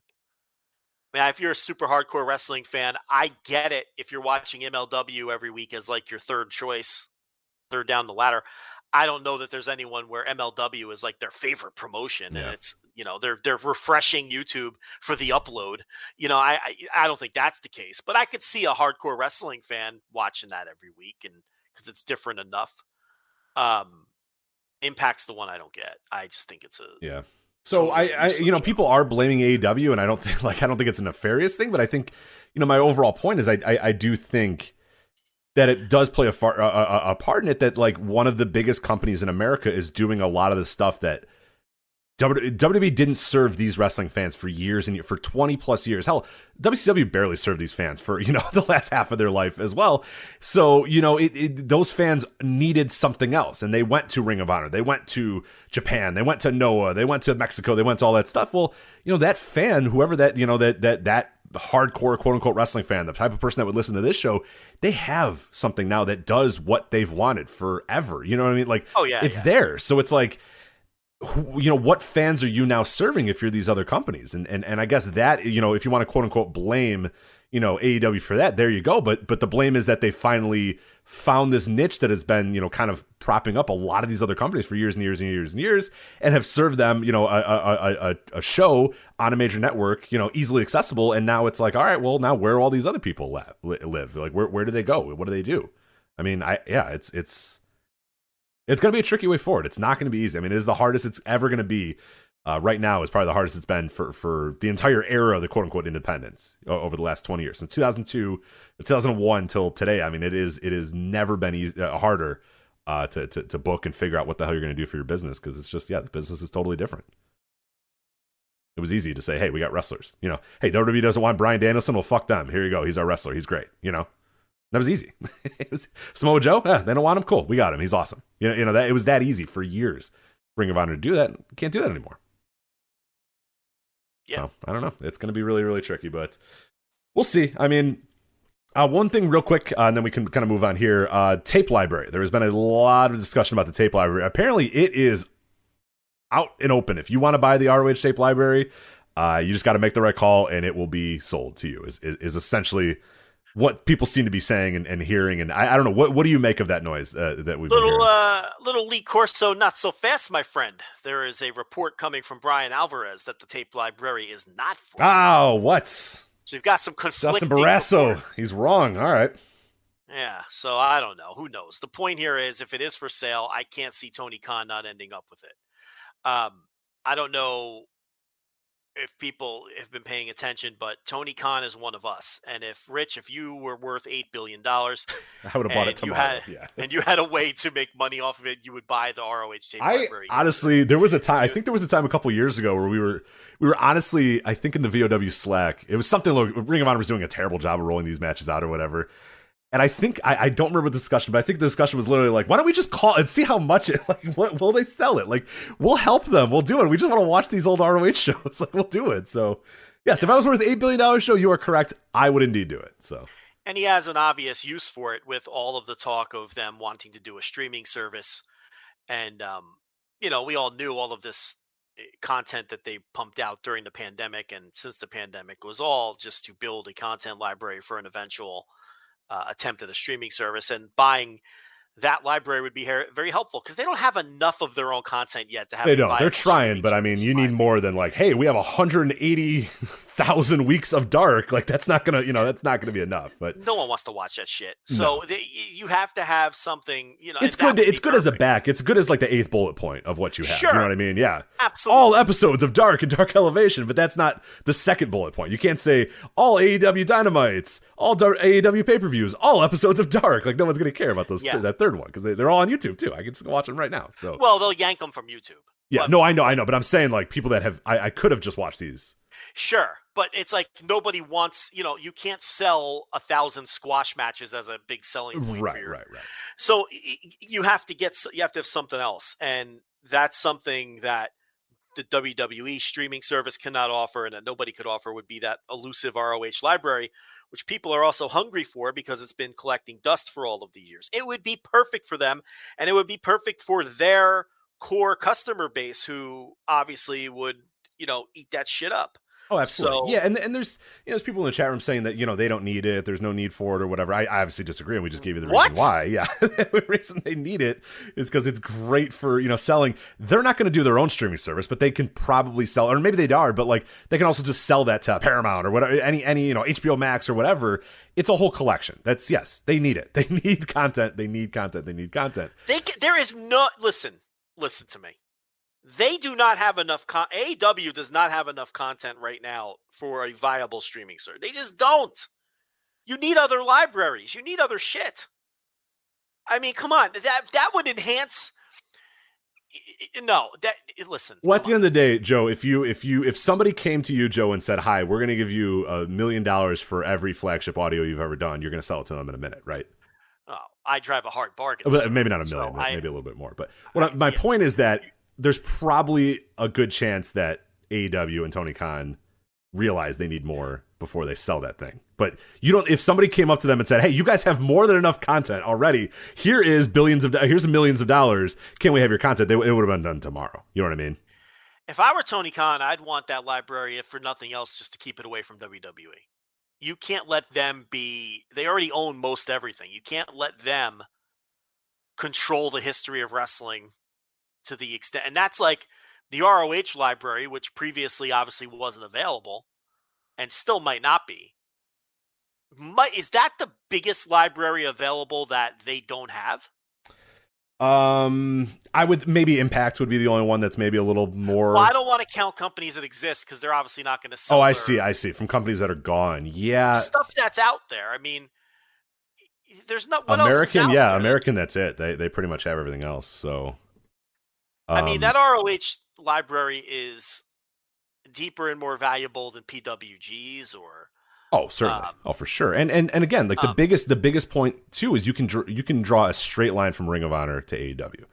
And if you buy that tape library and you buy whatever ends up happening with Ring of Honor, whatever, you can very much say, not necessarily, okay, ROH became AEW, but the ROH was a large reason of why AEW exists. Not only for All In, but also look at the fucking talent roster right there.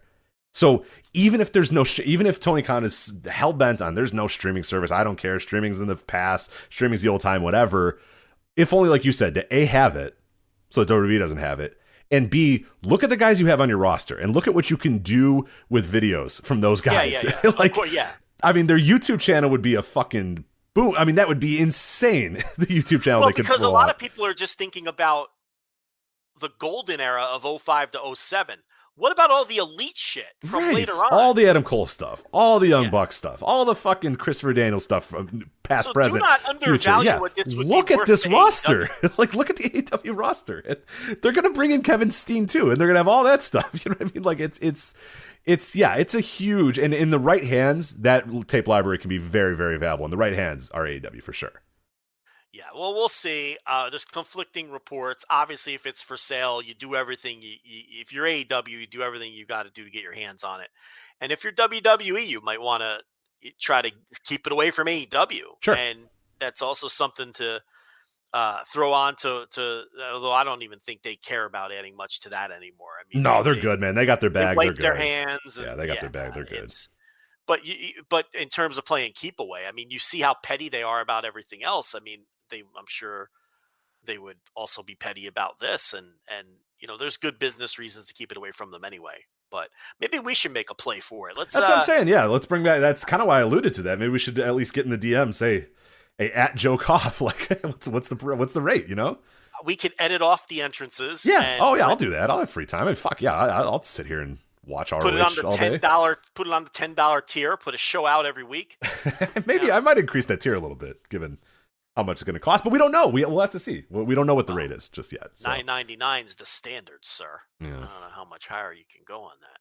Remember, there was a. I don't know if you even remember this. There was a Google Drive of every ROH show, like 5-6 years ago. I remember it. And it got shut down. That was the best Google. That was the best top secret. Well, it was very much not top secret, and that's why it wasn't around. That's why. It was for a while top. It was top secret for like 2 weeks, and then it. That's why so. It's gone, because it was no longer top secret. But yeah, that was a tremendous one of those hush hush Google Drive deals. It had the entire Ring of Honor library. That was sorted so out good. perfectly and all that sort of stuff. Oh my god! I will say that there is one, but it's not sorted very perfect. It's not a Google Drive. It's some nefarious, weird website that I'm sure has infected my computer with ransomware and Trojan viruses or whatever. But it is all there. It's just a little tough. It's not very organized. But I've been sent it before. But I will never ever reveal it because I don't want it to go down. So it's my backup. It's my just in case I needed something, I can go there. So yeah. I tried to sign up for Honor Club once, and it just never let me sign up, so I never did. It was like, I put my credit card info in it to be like, invalid. And I'm like, all right, whatever, it's fine. Well, okay. I'm only going to try once. Yeah, I tried so many times. I tried a bunch of times. And I was like, all right, sorry, guys, not going to happen, so. It's the end of that. Yeah. Sorry, I tried. And they don't have a whole lot up there, too. What I will say is ROH's YouTube channel did get pretty good. Ian Riccoboni was doing a great job with that over COVID. Essentially, I think just bored at his house and just cutting up videos, finding best matches, doing, intros and outros to all of them. It was really, really cool stuff. So, used it well. Used it so far in my CM Punk series. CM Punk Best in the World, patreon.com/Voices of Wrestling, $5 tier. Yeah, some of you will be listening to this after the first of the month, which is the best time to subscribe. Absolutely. New Yes Movement coming out very, very soon. Hopefully recording that this weekend. So, Bryan Danielson, saga of Bryan Danielson to WWE. When's Full Gear? Full Gear is going to be, it's in 3 weeks, I want to say. In November, right? Yeah, it's November 13th. I just remember if it was 2 weeks or 3 weeks. So November 13th. Live instant reaction for Full Gear. You're going to want to get on that $10 tier. All of you dopes who unsubscribed after All Out, you're just going to come right back anyway. So just, I get it if you took October off, save the $10. I guess that makes sense. But, yeah, you got to get back in for Full Gear on the $10 tier for the live instant reaction to that. Nobody does it better than we do with these post AEW pay-per-views. I mean, you're going to get 2 hours of audio, inside and out, break the card down. So you may as well just jump in on the first and get the full month worth of access instead of waiting for the impulse buy and then only getting 2 weeks worth of access. So if you're listening to this on the first, don't subscribe before the first. That's dumb because you're going to get charged twice. Yeah, we don't want you to do that. No, wait until the first and then do it. So if you're listening to this after the first, then subscribe and get that full month, at least for the Full Gear month, if you like those instant reactions, and then everything else we do too. So yeah, CM Punk series, Bryan Danielson series, November to Remember, some other VOW retro stuff coming your way as well. Q&As, NBA Intelligentsia, NFL Intelligentsia, Match of the Week. There's a lot of stuff on there. Yeah. Tremendous value, Joe. If you don't ask, if I do say so myself. So if they've been mirroring my NFL picks, they would be up over 400 units, Rich, this year. Is that true? Wow. Yeah. They're all right there. It's all in print. I'm not, So if you're just doing my picks every week, you're up over 400 quote unquote units. Wow. This year. Widgets. Up 400 widgets. Big winner this past weekend. I gave out a winner I gave out one play on the Intelligentsia this weekend, of course, as a winner. So Rams Lions under 50.5. Winner. 50 units. Would have been a free 50. All you got to do is read the column. $5 tier, patreon.com. That's easy. That's easy money. It's free money. It's free money. Yeah. Listen, I don't win every week, but overall, you'd be up over 400 units. Yeah, you're not going to win every week. That's impossible. But, Now, listen, I wouldn't be doing this if I was winning every week. Matthew brings up a good point, too. Fired up with the nurse. That is coming back very soon. We have talked about it. We got ideas. Vacration is happening as well. Recapping Thursday TV vacations. reviews. Yeah. Every week. Right. I forgot about the Thursday TV reviews. Yeah. We're back. I don't do them for the Saturday shows, but, JL needs a break now and then. Got a lot of stuff on there, but here this will segue it perfectly. You were talking about free money, Joe. Yeah. I have free money for you because this episode of the Flagship Podcast is also sponsored by our friends at MyBookie. And they say here, what is a lock in sports betting? A lock is simply put, a bet you cannot lose. And with MyBookie, Joe, you cannot lose on their NBA lock of the season. So now we're going to give you two here. There are two ways that you can win free money from MyBookie this weekend, okay?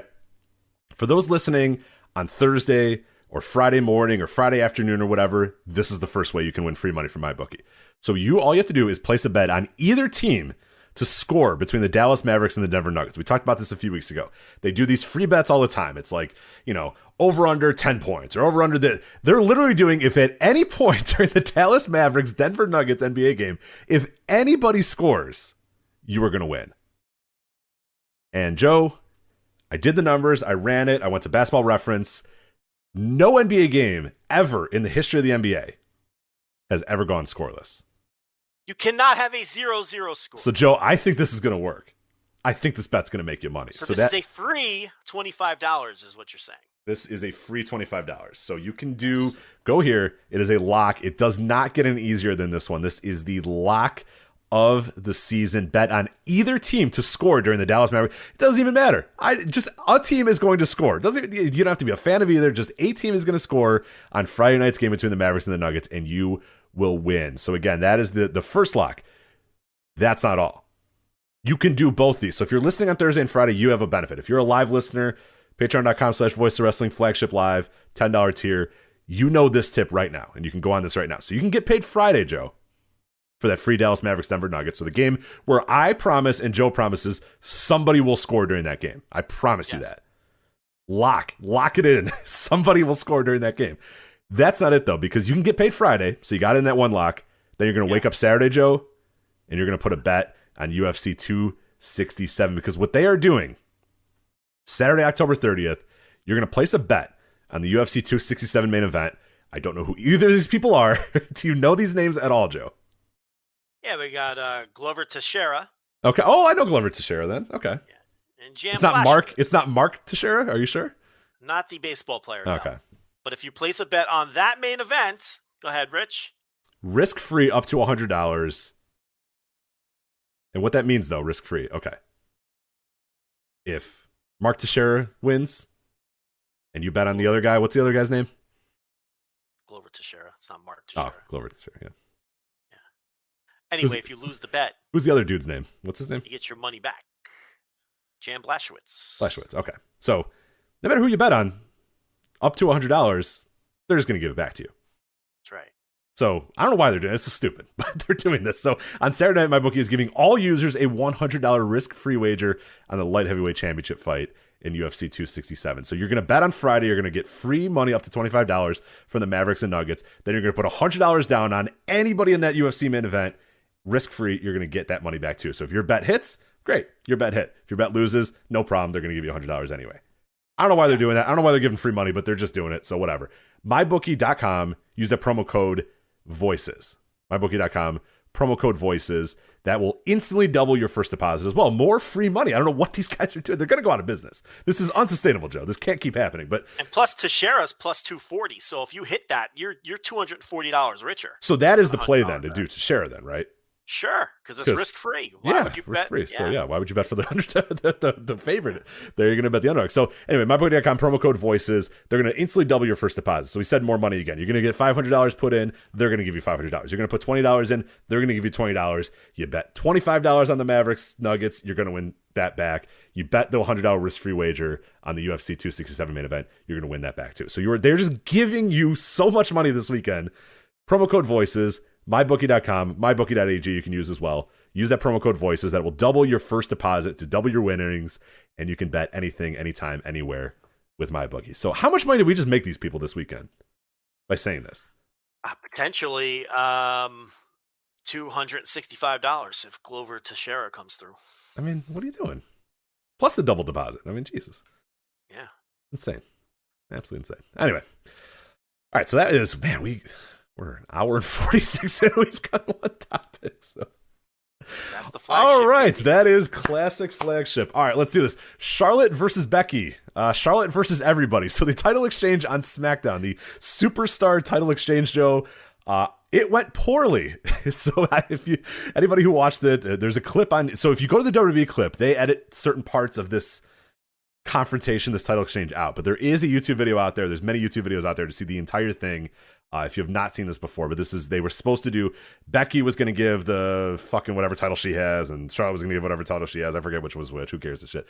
Anyway, somebody had a SmackDown title, somebody had a Raw title. Who cares?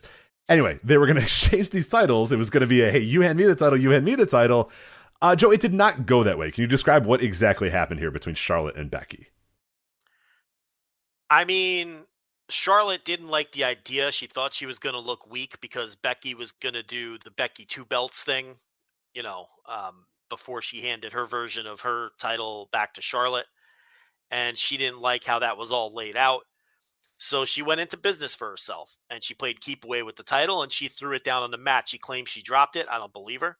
I've watched it a million times. Like this Zapruder film. She did not fucking slip and drop it. I dropped it. She throws it to the ground. Yeah. Okay. All right. Yeah, and I mean, handled it very unprofessionally. She went into business for herself. So then Becky went into business for herself and threw her title belt at Charlotte. Very hard, not a light toss. Yeah, it was. And good for her. I don't have any problem with her behavior here. Poor Sonya Deville is trying to just get through the segment. I mean, she was telling Charlotte, pick it up. Both because she's the on-screen authority figure and she's just trying to maintain some order here and not for this. She's in a horrible position. And then she wanted to hold the titles and make the transfer herself once that, she restored some order. But I don't see how anyone could be on Charlotte's side here. I think she's 100% wrong in this scenario. I think she handled it like a petulant child. From the moment she walked out, by the way, if you watch that video knowing what's going to happen and knowing that it goes poorly and knowing all this sort, I mean, when she walks out, she takes her time. She walks in a weird way. Like there's a lot of stuff that you can just sense it. And Becky, all you have to do is look at Becky's face. She looks like she wants to kill her that moment. And it's rough. Okay. If you don't like how the segment is laid out, take that up with your boss. I mean, you don't go into business for yourself and attempt to embarrass Becky, who is an innocent bystander here. Right. And Sonya, who's even worse in this case, because she has nothing to actually, she can't say anything or do anything. You know what I mean? She does, and she has to maintain her gimmick as the authority figure. Right, right. Which she almost broke a little bit too there, and we'll talk about that of some reports. Well, you know what? She's a trained fighter and could probably kick Charlotte's ass. Yeah, she could. So, no, but I don't see how you can side with Charlotte here. And the bottom line is she went into business for herself and was unprofessional. And she went into business for herself in a way that was going to make her coworkers look bad.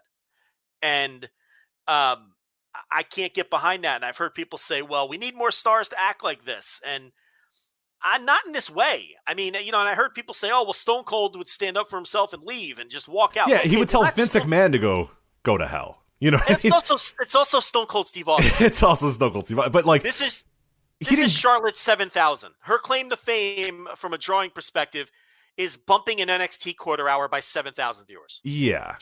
She's someone who believes her press clippings, believes her gimmick, and thinks she's a bigger star than she is. She's not a big difference-making star. When has she ever been that? She's pushed as one. She's a typical pro wrestler who believes her gimmick. She doesn't have enough stroke to pull something like this. And we're seeing the proof because they sent her home. Becky's a bigger star than she is.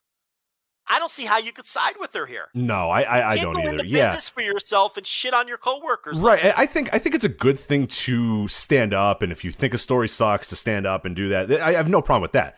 But what Stone Cold would do is he'd tell Vince McMahon, you're an idiot, and he'd take his ball, he'd go home. And Vince McMahon would always say, oh, he took his ball and went home or whatever. But he kind of said, that's stupid, and no, you're not giving me a good reason to do that, so no, I'm not going to do it. He didn't go into the ring with Brock Lesnar and then walk out, after Brock Lesnar came out. He go into business for himself. Right. Yeah. Like he didn't, roll out of the ring and walk through the crowd and say, fuck you, I don't need this shit. Like, that would be bad. All he told Vince McMahon, change this or I'm out. And Vince McMahon said, I'm not going to change it. And he goes, right. He said, I'm going home. I'm going home then. Bye. He didn't shoot on Coachman live on TV. He just refused to do it. Right, exactly. Those were the two instances. He didn't want to rush through the Brock Lesnar program and blow off a money match, and he was right. But whether he was right or not, he didn't go into business for himself. And the other thing was, didn't they want him to lose the coachman or something? Something like that. Yeah, I forget what that second one was, like, but it was something like that, yeah. It was something equally ridiculous. And again, he didn't get in the ring and then go into business for himself. He just said, fuck it, fuck you, I'm not doing it. You know? If Charlotte had said, fuck you, I'm not going out there for this segment, my tone might be a little different here. But she went out to the ring and went into business for herself. Yeah. And oh, by the way, doing a silly little belt exchange where you're handing your belts to each other, that doesn't move me as something that's so embarrassing that it's going to kill your drawing power. What's the big deal? If she would have went out there and just did the segment as asked, nobody would be talking about it today. No one would have remembered it. It would have been just a nothing segment where they handed their titles to each other, okay? And then Sasha comes out and you set up your next program, okay?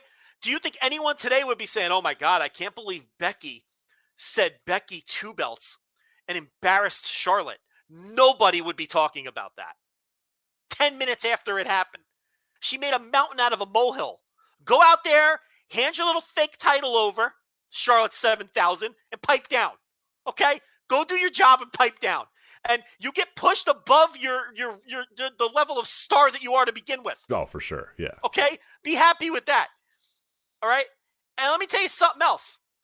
If this does end up with her them having enough, because everybody hates her guts, because she's a pain in the ass. I should say as well, there are reports that Becky and her had words backstage. There's reports that Sonya and Charlotte had, words backstage as well. And then the reports over the next few days were just like, yeah, everybody fucking hates Charlotte and hates working with her. And she's a pain to work with. And she doesn't like anything. She doesn't offer any, she doesn't like the direction of her character. And then they'll say, okay, well, what do you want? And then she goes, and she doesn't give any constructive feedback to it. So it's like, all right, well, what are we doing here? And who are you? Yeah. You get pushed because you're Ric Flair's daughter and you're not a draw. Who are you? You believe your gimmick. And then she goes to her house organ, McCarthy. That's his name? What's that guy's name? The Talk Sport guy? Yeah, I think it's Alex McCarthy. I want to bury this guy. Yeah, I think it's Alex McCarthy, right? Yeah, let's maybe get that right. Are you talking about the Talk Sport guy? I think that's where it's from. Yeah, Alex McCarthy, yes. A terrible outlet. So this Alex McCarthy, who has been her house organ in the past, okay? This is the kicker for this story to me. So she gives him her version of the story. Fine. Then she throws in a completely irrelevant nugget of that she wanted to do a job for Bianca Belair, clean in the middle. Rich, whether that's true or not, what the fuck does that have to do with this? The only reason she fed that to him, and I don't even care whether it's true or not. Yeah, I will. Okay, irrelevant. Now I actually love Charlotte Flair because this is like a perfect like old worker thing. Because this is like a classic like Bret Hart and Shawn Michaels like hating each other. No, we're not going to do any business. No, we're not going to do any of that. No, I'll lose to Ken Shamrock. I always thought I would lose to Ken Shamrock. It's like, nobody cares. The only reason she threw that in is because she knows that would be everyone would like that because everyone likes Bianca Belair. Right. And she knows also that the company is blowing the Bianca Belair push. So she knows that's going to come off well because no one's happy with the way Bianca's being pushed, except for people who are brain dead, who don't understand how you really make a star. And she also knows that it's going to come across well on her because, I'm the one willing to lay down for Bianca Belair. Becky's the one beating her in 8 seconds. She didn't say that part, but that's the implication she's putting out there. Becky's beating her in 8 seconds. I'm willing to put her over. Bianca doesn't beat anybody because, by the way, credit to Sean Ross Sapp, who pointed out, this may have changed since he tweeted it, but Bianca Belair hasn't won a match in like her last 8 TV matches. Do you know that? Why? And people insist they're pushing her well. This company, what are you doing? It's so easy. It's such a layup. She's lost or not lost, but she has not won because, they always do these convoluted 3 and 4 tag matches. She has not won in like her last half dozen television matches, Bianca Belair. And Rich, we're the only ones brave enough to say, until now, because now Sean Ross Sapp is on it, good for him, we've been the only ones brave enough to say that they're not pushing her well and that they're blowing it like they always do, because they are. And because we like her and want to see her pushed, and we're annoyed by it. And we shouldn't be, because you shouldn't be annoyed about anything in this fucking stupid company. Okay? But, so you kind of thought this one that, we told people to pump the brakes, not because we didn't want it to happen, but because we knew it was, and it's like how do you know? Like, how do you not figure this out? Yeah. with Bianca. So Like, what are you doing? It's so easy. Just don't do anything. Just have her win because she's have her good. win. She never wins. Just have her win matches. She's an incredible athlete. She's personable. She's a good wrestler. Just win matches. She won. She beat Sasha Banks at WrestleMania. If I were in charge, she still wouldn't have No, lost she's not losing at all, ever. She wouldn't have lost a single match since that Sasha Banks win at WrestleMania. That's how you make a star. And maybe it wouldn't work. Maybe it wouldn't take. If it was that easy and we always knew, every wrestling promoter would be a millionaire, right? They'd all of them across the board. Maybe it wouldn't take, but that's how I would do it. She wouldn't have lost yet. But yeah, I don't want to get off track. The point here is Charlotte floated that out with her house organ and made sure that was out there because she knew that would look good. But whether it's true or not, it does not fucking matter. It has nothing to do with what went down in this segment. It's hilarious that she put that out there to try to swing the public favor in this scenario because she knows she's 100% wrong. She knows it too. That's why everybody got in her face in the back. And Becky and Sonya aren't out of line. They got embarrassed out there, or they tried to embarrass them out there. Here's the other thing about this, Rich, and I want your opinion on this. I don't even think the way it came off on TV was, unless you're an insider dork like us, I don't even think it came off that bad on TV. Like, I don't think your common viewer thought twice about that segment after it was over. Yeah, I think I think if you're like Joe TV, you just thought, wow, Charlotte's a real asshole, and I can't wait till Becky beats her, type of thing. Yeah. Yeah. But the problem here is Becky's supposed to be a heel too. Yes, and that yeah. Right. Becky totally got baby-faced in this, which is another problem because, again, you're going against the story the company wants to tell, and you're baby-facing the someone who's supposed to be a big-time heel. Yeah. And now they had to turn Sasha babyface again because she's going to feud with Charlotte. Sasha is a face or a heel every week. It alternates. They are clueless. This whole thing, they've got like this 4-way feud going with the 3 horsewomen and Bianca. And you have no clue who's what, or who you're supposed to be rooting for, who's good, who's bad, who's favored, and let me ask you a question with all of this. Who do you feel is being pushed out of this scenario out of the 4? Good fucking luck. I mean, none of them look good. Like, no, it's bad, yeah. It's like distraction finishes, interference, stolen pins in fucking Saudi Arabia. Nobody looks good. Segments like this, the belt exchange, which everyone knew was a poor idea, and it ended up being an utter fucking disaster, worse than anybody could have anticipated, because someone got pissed and went into business for themselves. And my whole thing with Charlotte is she probably wants to be with Andrade, and he has publicly stated he wants the whole fucking family in AEW. And here's the thing. If she becomes available, of course you have to have the conversation, and you bring her in just because you can rub it in the face and put Ashley Flair on TV or whatever. But here's the problem. I don't know if I trust her. She might be a toxic a fucking entity in your locker room. You know what I mean? Like, I don't know that you can say no because it's a big get and it would probably pop a huge rating and you stole another one and all this and that. But man, I don't like the way she rolls.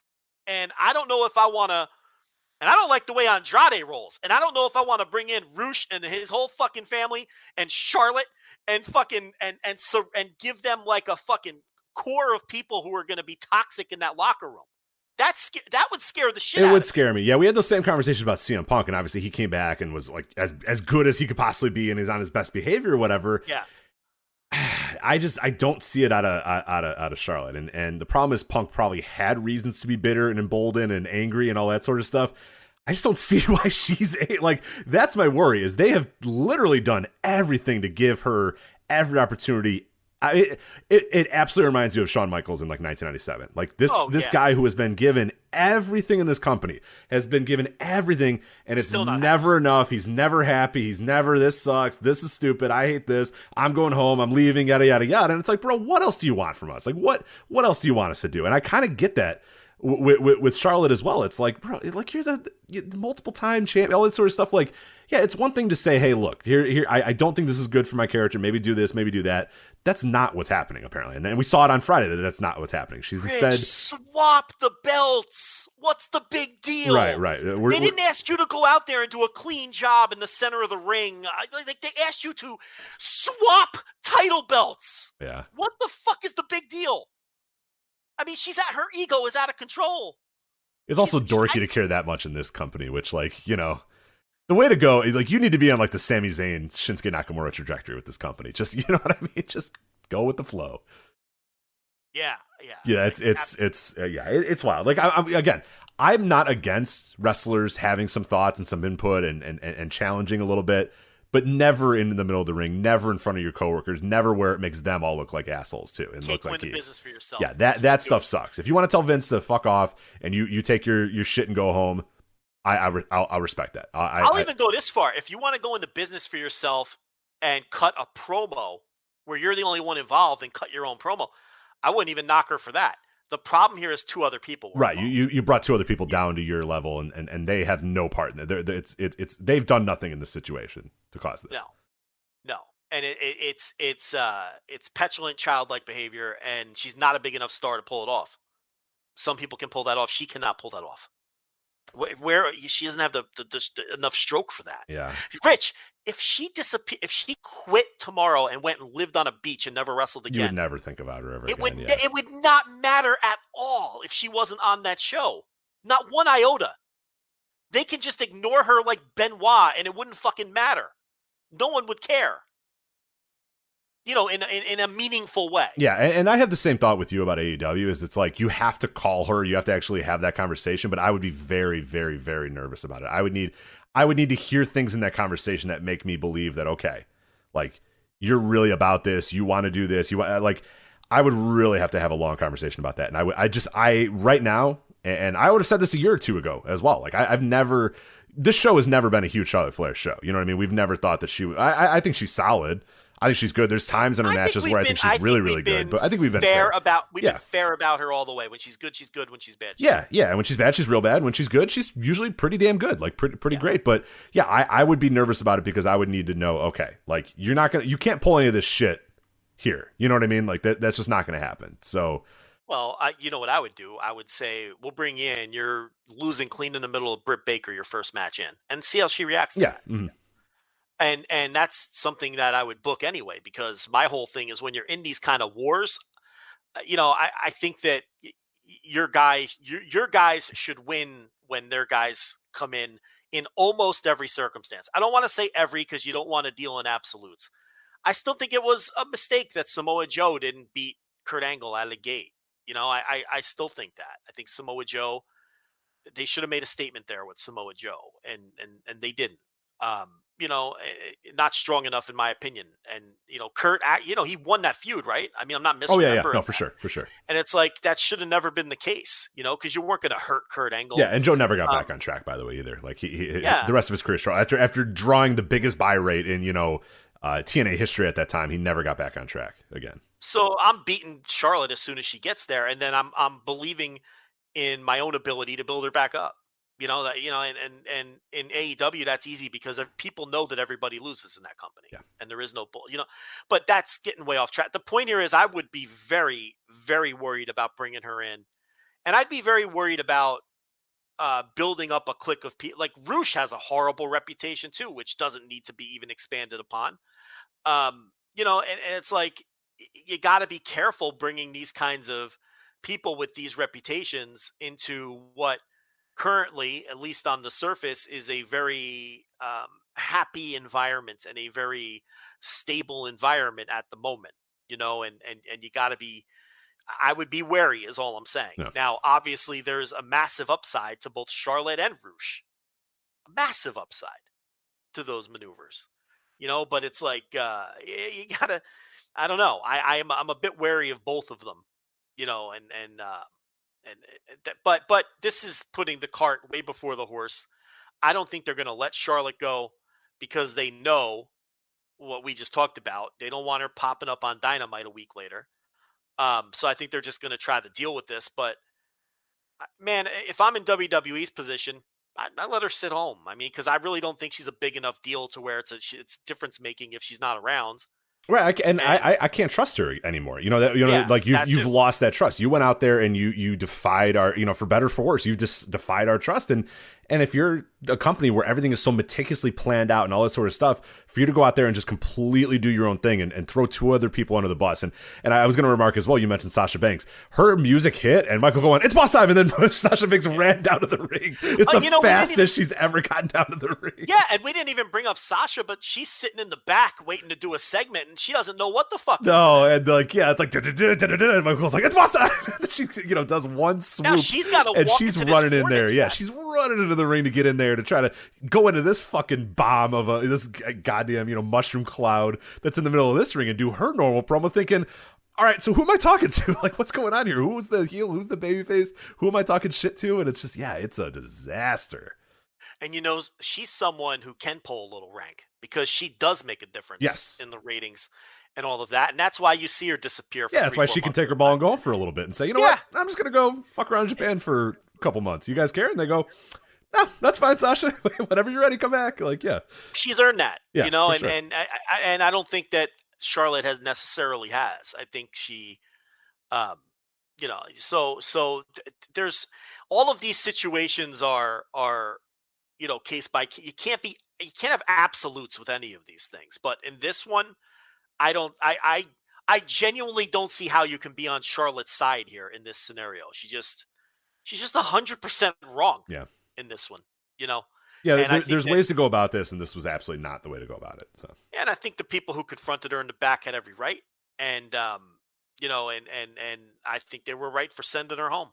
So, I think that's the way to deal with this. And if she doesn't want to play ball, let her ride it. She was going to do media this week, and now she's not doing media. So. Well, you know what? Listen, that's what I said. I would send her home and leave her there. Yeah. I'm not going to hand her to AEW. Nah, we'll call you when we're ready for you, but. Yeah, let her sit and stew for a little bit. Let her sit and stew for a bit. Yeah. There's more to Kings Island Tricks and Treats Fall Fest than just trick-or-treating. Sure, you'll find rides, hay bale mazes, and pumpkin decorating, but you'll also find craft beer tastings and seasonal cocktails, pumpkin bread pudding, and Day of the Dead fries. It's all here at Tricks and Treats Fall Fest, only Saturdays and Sundays now through October 31st. Enjoy unlimited visits this year and next with a 2022 Gold Pass, only at visitkingsisland.com. It's amazing in here. Introducing the Black Kitchen Podcast, an audio series about modern Black cuisine. My name is Adrian Miller. I'm a culinary historian and soul food scholar. Over 6 episodes, I'll be digging into the stories of 6 Black restaurateurs. Join us while we chop it up about everything from their triumphs to their setbacks and their menus. You'll smile, you might even cry, and you'll definitely learn a little something. Find the Black Kitchen Podcast wherever you get your podcasts.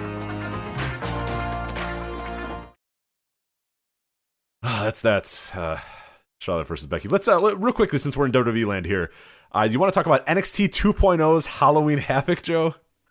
There is so much bad wrestling to talk about, and I know that the rest of the show is so bad.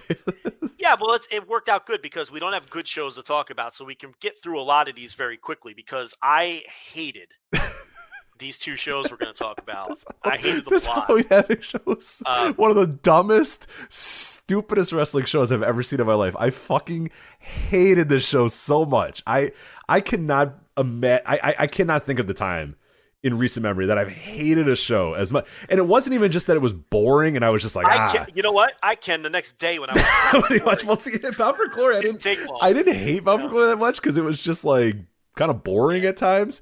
Yeah. This show was so fucking dumb. This is the dumbest wrestling show I've ever seen in my entire life, this NXT 2.0. If it wasn't just dumb wrestling matches with terrible finishes and winners that make no sense and all this stuff doesn't make sense. It's this backstage segments where they're having like the worst Halloween party you've ever seen in your life. There's guys invading people's houses, and it's just, what was this show? Chucky, you had Chucky there. It's just the worst. The show was so stupid. It popped a number. Yeah, good for them. Good for them. It always does, though. The Halloween Havoc gimmick. Yeah, people are suckers, myself included, for a good Halloween Havoc. So, Yeah, I popped a number last time too. So they're going to keep doing these. But yeah, I mean, unfunny comedy. What was the thing with Carmelo Hayes? I forget his sidekick's name. What's the other guy's name? I don't remember his other name. Shoot. Yeah. But Carmelo Hayes is in him and his buddy are in the car going to try to fucking beat up Johnny Gargano. And Johnny Gargano apparently lives in a haunted house or something. And how bad? No, it was Dexter Loomis's house. He was over. He was over at Dexter Loomis's house. Yes. Yeah, but there were like dead kids in the yard, and yes. And this is made up. This is so unfunny. So the only time I did laugh is when Carmelo and the other guy, they walk into Dexter Loomis's house, and there's like this painting of this old woman. Or it's like not necessarily an old woman, but a woman from the past. Like it's like an 1800s like wax painting or whatever. And they go, "Damn, that girl's kind of fine." I was like, I laughed a little bit during that part. Did you catch that? Yeah, it was just, yeah, I mean. But that was the only part I liked. There was, by the way, these were like 20-minute long segments. That was the only time I laughed. And then the punchline, Joe, I'm sure you were in stitches about this one, grabbing your stomach, is eventually, after all this, there's dead children, there's a bunch of weird stuff all over. Johnny looks at Dexter and goes, "Next year we're having Halloween at my house." Yeah. Oh my God. Hilarious. Hilarious. Whew, I got to regain my composure after that riot that one was. I know I always say this, but who are the people who think this is amusing, funny, or good? Bruce Pritchard. I don't know. Like who, on any level, who thinks this is... who watched like the, what was the one, the one last year that was like the most, the Viking Express or Experience one or whatever, and the, remember the Street Profits Viking thing last year? Yeah. That was so bad, and they kept playing trying. Basketball, and they kept trying for weeks on it. It's like, it's not funny, guys. So you have that, and then you have this Halloween party backstage, which is just all the members of NXT at the lamest Halloween party you've ever seen. There's smoke. There's always like a generic drum beat in the background. Yes. Like a generic techno beat. It's like boom, boom, boom, boom, boom, boom, boom, boom, boom. And it's like, it's like purple. There's like purple lighting everywhere. Just horrible jokes. They're just all in this like locker room drinking a punch bowl or whatever, and then just like, just terrible joke after terrible joke after terrible joke. You had Chucky played by Gilbert Gottfried. What was this Chucky voice? I don't think it was Gilbert Gottfried. I think it was. How do you know it wasn't?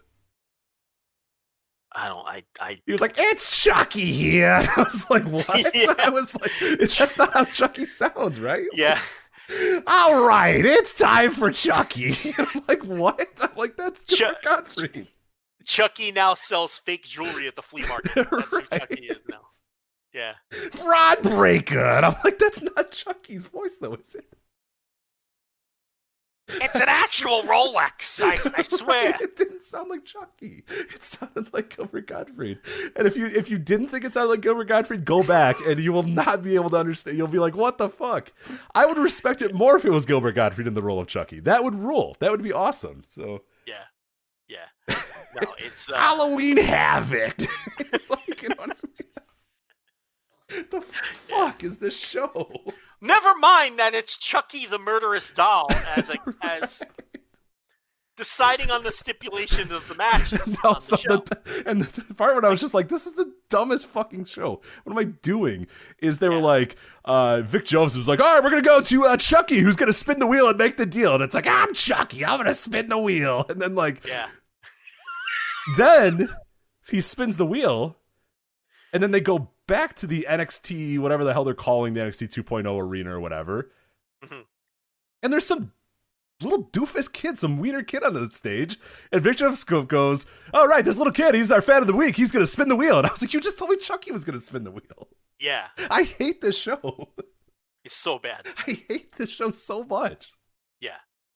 And then, by the way, you're not exactly getting Misawa Kawada in the ring. No, and then the bell rings, and it's a fucking triple threat scare away to hell ladder match, and Io Shirai kills herself, and nobody else really knew how to climb up a ladder, so that was fun. But this was a train wreck. Yeah, you had 6 of the 7 people that looked like they were deathly afraid of ladders, which is not ideal. Not good. Or 5 of the Not 6, good. I should say. It was a triple threat Scareway to Hell ladder match. You know what I loved about this though, even though the match was atrocious. Gigi Dolan climbs up and wins, right? Mm-hmm. So then she kicks Indy Hartwell off and then pulls the belt down, and JC Jane joins her on top of the ladder, and then they have to stand on top of the ladder holding up the belts and making weird WWE faces for no less than like 6 minutes. Because they show them making the weird WWE faces when they won. Then they showed all the replays. Then they come back from the replays and they're still up there making the weird WWE faces. Then they kick it to the announcers and they come back. The music's still playing. They're still making the weird WWE faces. And what's going through my mind is, you got to be pretty creative to make new weird WWE faces when you're on top of these ladders for like 6 straight minutes and just keep making these weird fucking faces. Yeah, so credit to them because they were able to maintain the silly faces the whole time. So. You have to stand on that ladder and stare at the hard cam and make your WWE weird faces. Like no human would really react if they won a prize fight. Have you ever seen a UFC fighter or a boxer win and then stare into the hard cam and make weird faces for 6 or 7 minutes? Have you ever seen and then point to the belt and point to themselves, this is my belt, Yeah. I'm world champion. And mouth words but not actually say them. I am like, the NXT champion. And then just make those weird WWE faces. It's not smiles, it's not grimaces, it's just those faces they make. You know right? it. It's hard to describe, but you know it if you know it. Yeah, that's the face. So. Yeah. Have you ever seen someone win the Super Bowl and just stare in the camera and make weird faces for 6 or 7 minutes? No, humans don't behave this way. I hate this company. It's so bad. So we had like 27 of those backstage segments that we talked about. We had your boy Joe Gacy come out, which I am now on the right side that he is a fake. We had this discussion a few weeks ago. He is a fake woke boy. All right. I don't know. I think he's a real You think he's okay. ultra woke. I think he's dunking on me on Twitter. Now, I want to talk a little bit about his entrance music, Joe. Did you Yes. note it on this show? Did you recognize it? I got to tell you, I was not paying attention to Joe Gacy's entrance music, so shit. enlighten me here. Here's one. I was gonna play it on the audio here, but I want you to hear it as well. So I'm just gonna play it on my phone. We need every bit of revenue we can. You sure you want to do this for the That's YouTube fine. upload? Or okay. What is this? Yeah, it's like a wacky guitar. I know. Is that what woke boys listen to? Like, Well, do woke boys dress like investment bankers? None of it makes I sense. don't know. That's why he's a fake woke boy. I'm telling you. So I forget who it was in our Slack that said he is a camp counselor. He's the fake. He's an asshole. Like deep down. Andy Labar. Andy Labar said, yeah, he's a camp counselor, a church guy. Like he's a fake woke guy. He's not true. But if you're being a fake woke guy and you're trying to fool people, wouldn't you, I don't know, not dress like people's fucking dad, who definitely isn't a woke I cannot guy? answer that, or come out to like weird like prog rock. I don't know what's going on. He wears clothes that you wear to work. Like, Yes, how yes. is that woke? Well, I fake am a woke boy, wear? so Like, that's why. So. no, but like, if you're faking being woke, shouldn't you wear like thrift store clothes because you're not all about the brands and you don't want to support corporate? Like, Yeah. wouldn't you go all the way with the fucking ruse and Maybe. like, I don't understand the way he dresses.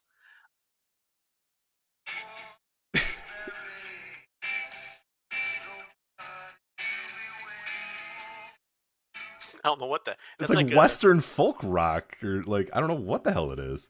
That's like a Doors B-side. Right, that's what I'm saying. Is this for John? Was this the rejected John Morrison theme that they just gave to Joe Gacy? Yeah, all right, whatever, Val. Here you go. Like, yeah, very, very strange. So, well, he defeated Malik Blade. Yeah, he did defeat Malik Blade. Yeah, then I forgot about the so long storyline of Eli Drake. Yes, who just was like Dracula. Supposed to be the host of NXT 2.0 Halloween Havoc, but the other guy, whose name I forget, Joe, and I was hoping you would remember what the other guy's name was. That would be Grayson Waller. Grayson Waller, yeah. The other guy. The other guy. So he comes out. He does a bunch of dumb shit for a while. At the tail end of the show, though, he's cutting a promo, and then Eli Drake comes down, and the most generic, like, oh my god. Grayson Waller goes, "Oh, I see you're back from your car troubles," and Eli Drake says, "How'd you know I had car troubles?" The show is so dumb. He goes, "I just wasn't here. How did you know it was car troubles?" And it's like, and then Grayson Waller has been found out. Yes. His Not ruse. exactly, not exactly Paul Orndorff and Bob Roop in 1982. That's what you're saying. Right? There. No. Yeah. There was a classic WCW one too. I forget what it was. It was like Johnny B. Bad didn't show up to like a match. And Flat tire, DDP, right? Yeah, DDP. And then DDP goes, "Looks like you had 4 flat tires." And Johnny B. Bad goes, "I didn't say I had 4 flat tires. I just said flat tire." Yeah. DDP goes, It ruled. It ruled because it was 1992. You know what I mean? Like, Yeah. that's you're right. It was DDP. Yeah, and he goes, "I just said flat tire. Yeah, I didn't say 4." It was just like, Well, you know what we're going to get out of this. I don't know if you noticed, but Trevor Lee struck out trying to get women again. What's his name? It's not Trevor Lee. What the fuck's his name? Whatever. Who cares? who gives a shit? So Trevor Lee strikes out. Cameron trying to get women. Grimes. Why did I forget Cameron that? Grimes. Cameron Grimes. And he ran into Duke Hudson, the poker Yeah, player. your boy. Yeah. And apparently they're gonna play cards next week on NXT 2.0 because he said he wanted to sit down at the poker table with Duke. So we're gonna get a live poker game on NXT 2.0. Can't next wait. week. So, the I'm show's sure it'll be hilarious. That, the Cameron comedy. Grimes, The comedy. he's is gonna not be gonna great. know the rules. He's gonna be like you. He's gonna think they're playing blackjack. It's gonna. He's gonna win one hand and go, "I'm going to the moon," and they're like, "Oh, you've only won $5." You know what I mean? Like, I still have all my chips, mate. Yeah, he's gonna win every hand, Duke Hudson, because he's a fucking, he's a poker player. Yeah, because he knows what he's doing there. Duke Hudson, the poker player. Maybe he'll be dealing from the bottom of the deck. Yeah. Roderick Strong beat Odyssey Jones. Ed Norton and Rounders, and then they're gonna get beat up by the cops at the lodge. Mm-hmm. Nothing, Rich. Nothing. On Mandy Rounders. Rose defeated Raquel Gonzalez, who is now a biker, I guess. I don't know. Yes. All of a sudden, Mandy Rose comes out. Toxic attraction. So she comes out. And then we hear, vroom, vroom, vroom. I'm like, what is going on? What is Vehicles, happening? Rich. Vehicles are happening. What is happening? And they go to the back, and there's Raquel Gonzalez in this trick or street fight. Here's Raquel Gonzalez entering the ring in her motorcycle, and Vic Joseph goes, "As we know, Raquel Gonzalez, the 2 places she's most comfortable, the wrestling ring and a motorcycle." I said, "No, I didn't know that." Yeah, no one knows that. When did I know that? How was I supposed to know that? We know. We don't know. But now I know. It didn't matter because the returning Dakota Kai hit Raquel Gonzalez with a shovel, and Toxic Attractions Mandy Rose is now the NXT Women's Champion. When are wrestling promotions gonna learn that wrestlers do not, in fact, look cool riding motorcycles in tiny confined spaces where it looks like they're going to fall down every time they try to turn a corner? It never looks cool. No. Can we stop with the motorcycles inside of wrestling arenas? Yeah, turning around the ring steps and shit. It's so awkward. It looks like they're going to fall over at any moment. It's not cool. Can we just stop with vehicles, period? Let's just stop. Remember FTR and their old-timey truck? Remember the truck that would barely start. Yeah, we got the best part about that is we got somebody in the room that said that thing fucking sucked, and I told them not to do it. So. Yes, that was my favorite. One of my favorite DMs ever. Somebody saying that fucking truck. I forget, like there was something around that term. You guys are right. The truck sucks. I don't know why we're doing it. Yeah, I never wanted to do it. Yeah. The fucking old timey truck. Didn't start that one time. It was like a disaster. That was, I guess, the last time we saw it when it didn't start. And now Raquel Gonzalez coming in on this motorcycle. She has never looked less cool. Why can't she just walk out looking tough like she always does? She did that for, I don't know, a year, and it seemed to work. She became a very popular figure, and she's got to have a gimmick, and her gimmick is person that rides a motorcycle, I guess. So, okay. Didn't work because she lost. So, we had a Lumberjack O'Lantern match here, Imperium versus MSK, that featured one of the best. There's 15 guys outside the ring all wearing costumes, MSK goes off the top rope. Nobody catches any of that. Just No one catches them. Like, couldn't have caught them any less. Cedric Alexander with the tweet of the night. It was apart from Rugrats. They had a Passover episode with Moses, parting the Red Sea, and that's Cedric Alexander. Just quote tweeted it with Tommy Pickles splitting the Red Sea, because that's essentially what happened on this night. So yeah. And then Broad Breaker, you little dog face plop or whatever. Just call him a Steiner. Just call him a fucking Steiner. Why don't you just call him a Steiner? Stop calling him a puppy dog. Oh, puppy dog gremlin. Just call him a fucking Steiner. Dog face gremlin. He's Rick Steiner's son. Just say it. Just do it. There's talk that there's talk now that Scott Steiner owns the trademark and won't give it to him.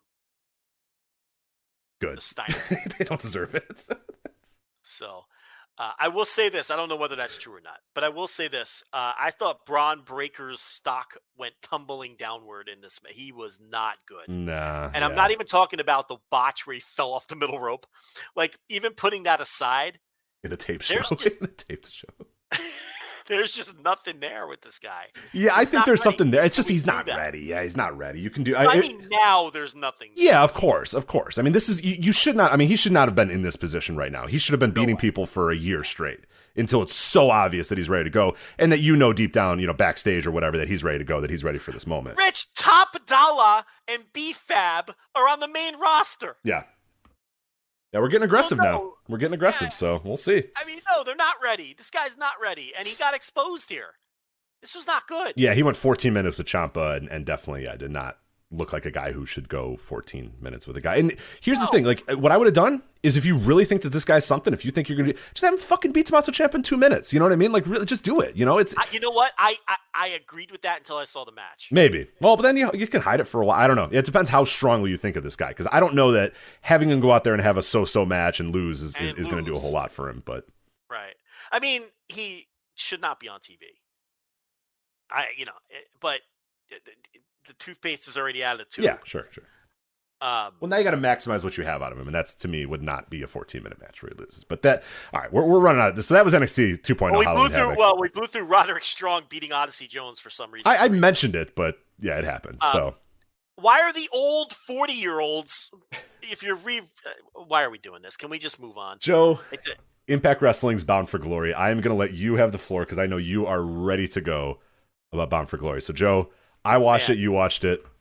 Impact Wrestling Bound for Glory. What do you got? I mean, you're setting me up, but the problem is the show was so boring that I don't think I could bury it in an interesting way. It just fucking sucked. It was boring. The crowd was dead. It was all derivative fucking pro wrestling bullshit up and down the card. They open up with Inspiration versus Decay. Look, Inspiration, we advocated signing them for non-wrestling reasons. The reason we advocated signing them for non-wrestling reasons is because they can't fucking wrestle. They're terrible. They are the shits. They are so bad. They are aggressively bad in the ring. This was awful. But, I can't really knock the decision here on any front. They probably have more of a following than most of the people on this roster, so it's whatever. Then the Impact X Division, of course, it's got to be a three-way match, right? But it's the X Division, so you're like, all right, maybe you give it a pass.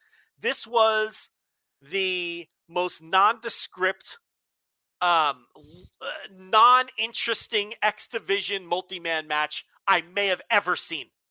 And Impact has existed for over 20 years or whatever it is. Was there anything to this match? I mean, no. It was just is a nothing match. X Division, I want action. Then Heath and his mystery partner.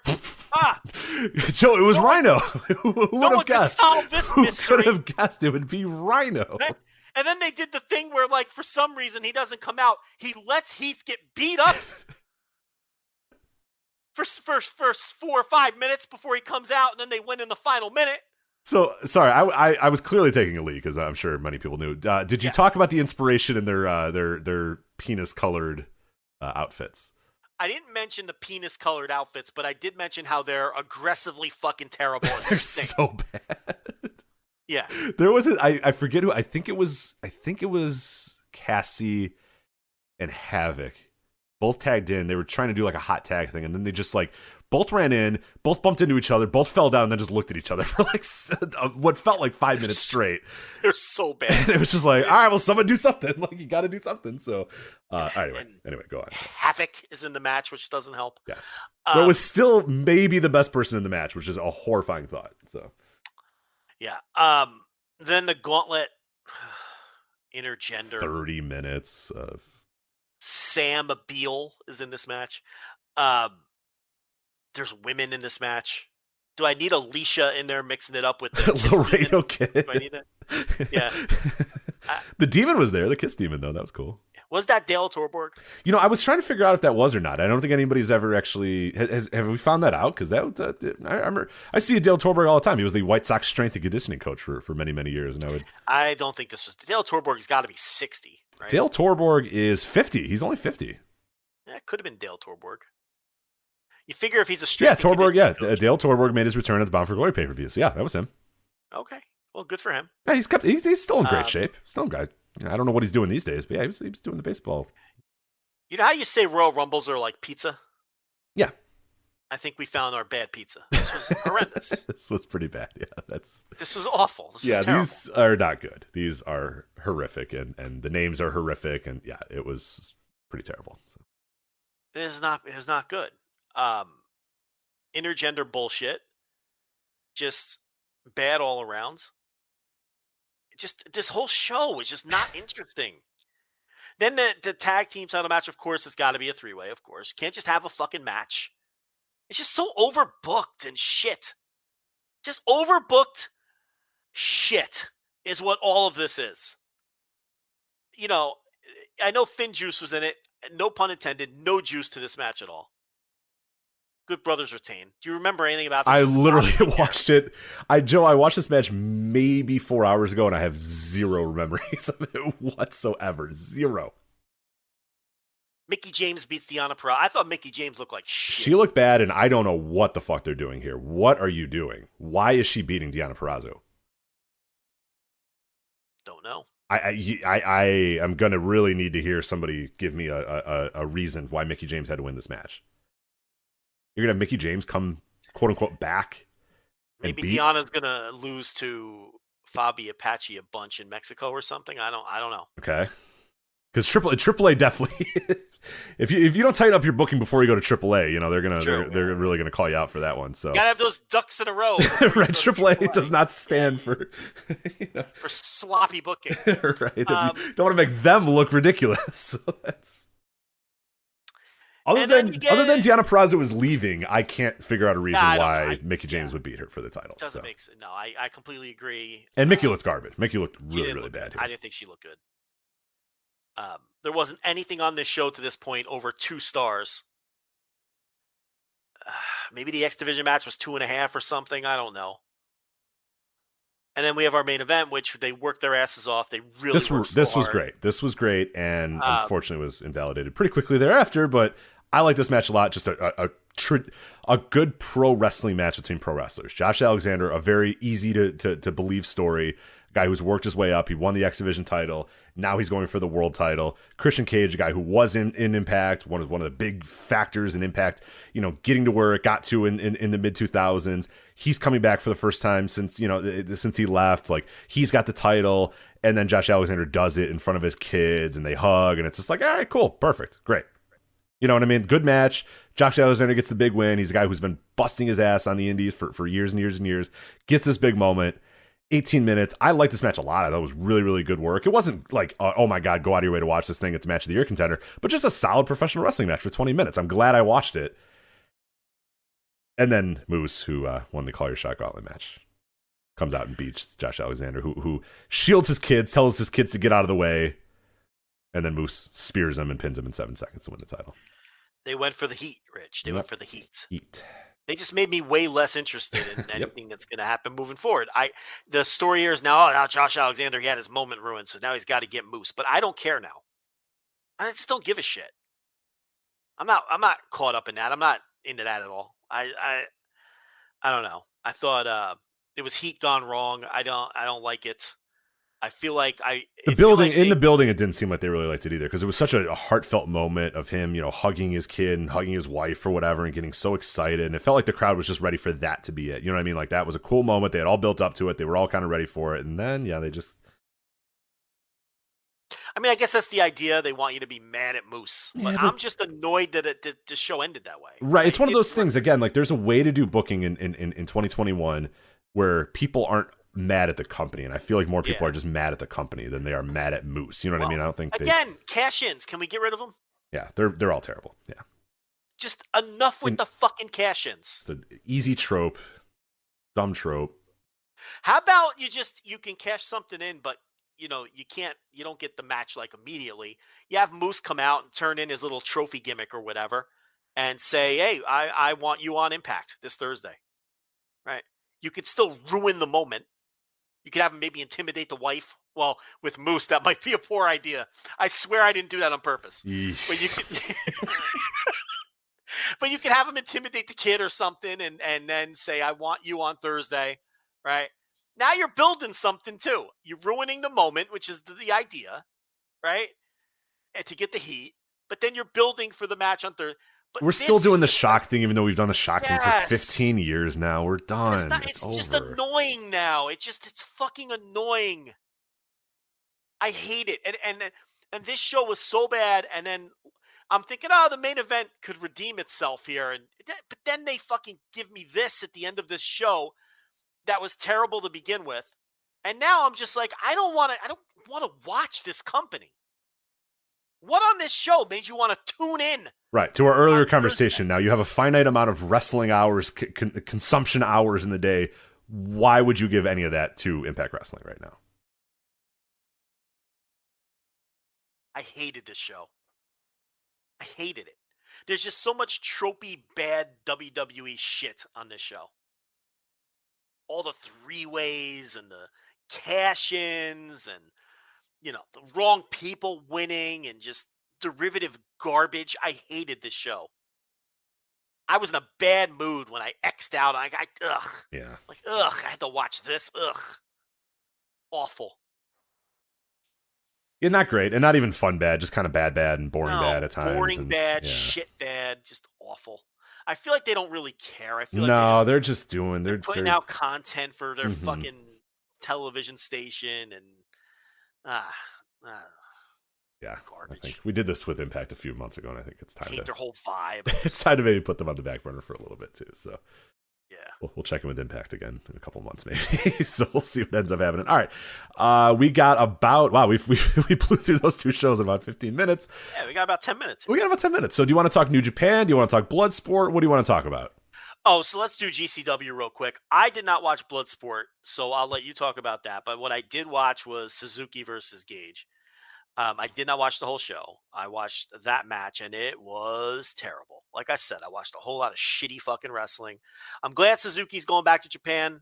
Look, I love Minoru Suzuki. I've had enough of Minoru Suzuki standing in a ring trading forearm shots with people. I just can't do it anymore. I've seen it a million times. I get it. That's all he has to do. He's 53 years old. I don't expect him to go out there and kill himself. If he can get over just making mean faces and exchanging forearms, then good for him. I hope he made a gajillion dollars over here, which if you believe the rumors. Yeah, I think he did. I think he did okay. Okay, but it's like I've had enough of it. And the Gage match was by far the worst one I saw. Nick Gage can barely move. I feel bad picking on the guy. He's obviously over and all that. But this was not good. I guess if you were in the building, the aura of the two being in the ring together may have carried the day. But I thought it was fucking atrocious. So that's that. Bloodsport. Did you want to talk about that quickly? I did not watch that show. Yeah, I can do this pretty quickly. So Bloodsport was, as usual, pretty fun. They're never spectacular anymore. They're always just kind of like solid as hell shows, but they get in and out pretty quickly. So that's one thing I enjoy about them. I was actually going to tell you, Yoya Starboy Charlie was the opener. Remember how we weren't quite sure how that was going to work? It was pretty damn good. Starboy Charlie could actually wrestle a little bit. He could box a little bit. It was actually pretty good, way better than I thought it was going to be. Unfortunately, just now as I started enjoying Starboy Charlie for the first time, he destroyed his leg. I think the next day on an indie show. Broke his leg. It was awful. Do not, if you're squeamish, do not look it up. It is horrible. I'm sorry I did it. So he's going to be out of action for quite a while too. But thankfully he's young, so he'll hopefully heal pretty quickly. But yeah, horrific injury for Starboy Charlie. But that match was pretty good. That one wasn't bad. I'm not going to go match by match. I'm just going to give you some highlights here. Maria Shafir, she was fine. She was pretty good, but it definitely looks like that's the only style that she can really do. Like there wasn't a whole lot of charisma about her. There wasn't a whole lot of, pizzazz. Like she's good at going in there and like looking technically sound, but I don't know if there's a whole lot there. So I'm not super excited about what she has to offer in the wrestling world anymore. So, Tom Lawler, Alex Coughlin, Joe, watch this match. If you do anything, skip to this part in the show and watch Tom Lawler versus Alex Coughlin. That's all I can tell you. It fucking rocked. So side topic, Tom Lawler is now a free agent. Ooh, okay. I like. He's been jobbed out of MLW. Okay. He did business the right way. Didn't he get put he got put in a casket, right? He's done. Bill Mortez, yeah. But yeah, they did it the right way. They beat him they had everybody beat him on the way out, and he's done. He's a free agent. What do you think? New Japan, right? Yeah, I mean, he's a New Japan champion. Do people know that? Yeah, no, I don't think most people do. I think New Japan stick there. I hope New Japan keeps him there. I mean, maybe AEW will use him time and time. He doesn't strike me as an AEW guy that much either. I mean, I think good talker though, really good talker. Yeah, he definitely can talk in the building. I think he's such an asset to New Japan. So I hope they have a way to keep him, and I hope they can keep him around because I think he could be an absolute pillar of that New Japan Strong show because I think Tom Lawler rocks, and he was so good in this match. Him and Alex Coughlin, oh my god. They could have, and you know what I mean? Like, this is Bloodsport. They can have this same match in Cork and Hall, and it would be over just as much as it was here. I mean, it was, go out of your way to watch this match. This match is awesome. This is, I don't know if I have an exact rating for it. I always have a tough time rating Bloodsport matches, but this is one of the best Bloodsport matches I've seen since Barnett Suzuki. Really, truly, like, that good. It had the crowd just screaming and chanting, holy shit. That's all I'll tell you about that. And like real holy shit chants, not like the fake holy shit chants that you hear sometimes. Yeah. Like a real deal one. So watch that match. Tom Lawler, Alex Coughlin, great stuff there. Davey Richards faced Yuya Uemura. Uemura he was fine. He didn't quite understand like the style. So we just kind of like worked a wrestling match, but they did it in a really fun way. Like he just like threw drop kicks and did stuff. And I was like, you know what? It made sense. This is the thing I like about Bloodsport, because the next match that I'm going to talk about is two guys that get the Bloodsport style, but the match was kind of boring and I didn't really like it. Whereas Yuya Uemura is like, it makes sense that he's like, I don't really know what we're doing, so I'm just going to kind of like hit you and do whatever I know how to do. So yeah, he didn't like, he wasn't doing like top wrist locks and stuff. He was just fucking throwing drop kicks and punching the guy when he could. So it ended up being a pretty fun match between these two. I really liked it. The crowd hated Davey Richards. I don't know if it's a GCW thing.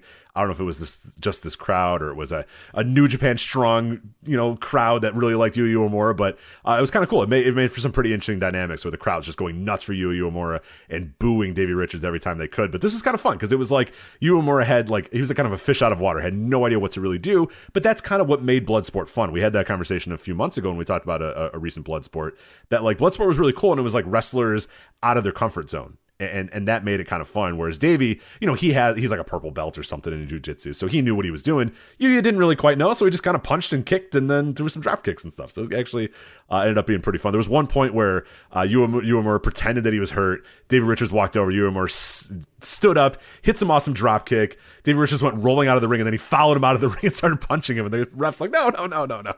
That's not what we're doing here, man. So it was cool. It was pretty fun stuff there. Then you had Josh Barnett versus Tiger Ruas. This is the one that I was talking about here, that both these guys get it. Both these guys are good fighters.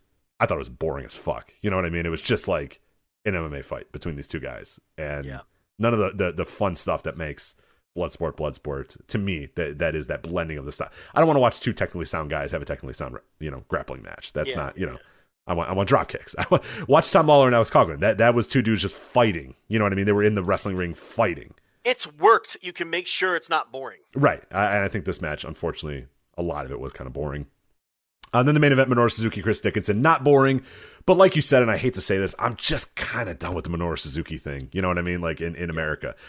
I think this is one of the better matches he's had in America. I think it was really, really good action between these two, but it's just, I'm kind of just over it. Once he comes out, he does Kaze ni Nare and he gets in the ring and then he exchanges forearms and you're kind of just like, all right, I get it. I got it. So, I mean, it was good. It was a really, really good match. I would definitely watch that one. I would definitely watch Tom Lawler and Alex Coughlin. I would definitely watch Davey Richards, Yuya Uemura. And if you have time, the whole show's a pretty easy watch. But I would really just recommend those 3 matches there. But with Tom Lawler and Alex Coughlin, I think being far and away the best match of all of them. So. So that was Bloodsport. And then we'll finish up here with New Japan. We were talking about that a little bit with Tom Lawler. But the latest on New Japan Pro Wrestling, we weren't quite sure after last week what was going to happen, but this fucking crazy dude did it. Kazuchika Okada is just carrying around the old IWGP title. He said, "This is my trophy," and he fucking came out and it's his trophy. It's the old IWGP title, so it's back. I gotta admit, he looks good. He looks great, man. It's a great looking title, man. Reggie Parks, the unfortunately recently passed away Reggie Parks, one of his finest belts. Just a great looking belt. Just looks good on his shoulder. It does, yeah. There's an aura of like, yeah, that's the dude. That's the man right there. So, Well, it could be Tama Tonga, Joe, that is holding that title because at November 6th Power Struggle, he's going to put the title or the right certificate or whatever the hell it is. He's going to put it on the line against Tama Tonga. So, Joe, what do you think? Is Okada winning that match and going on to Wrestle Kingdom or what? So,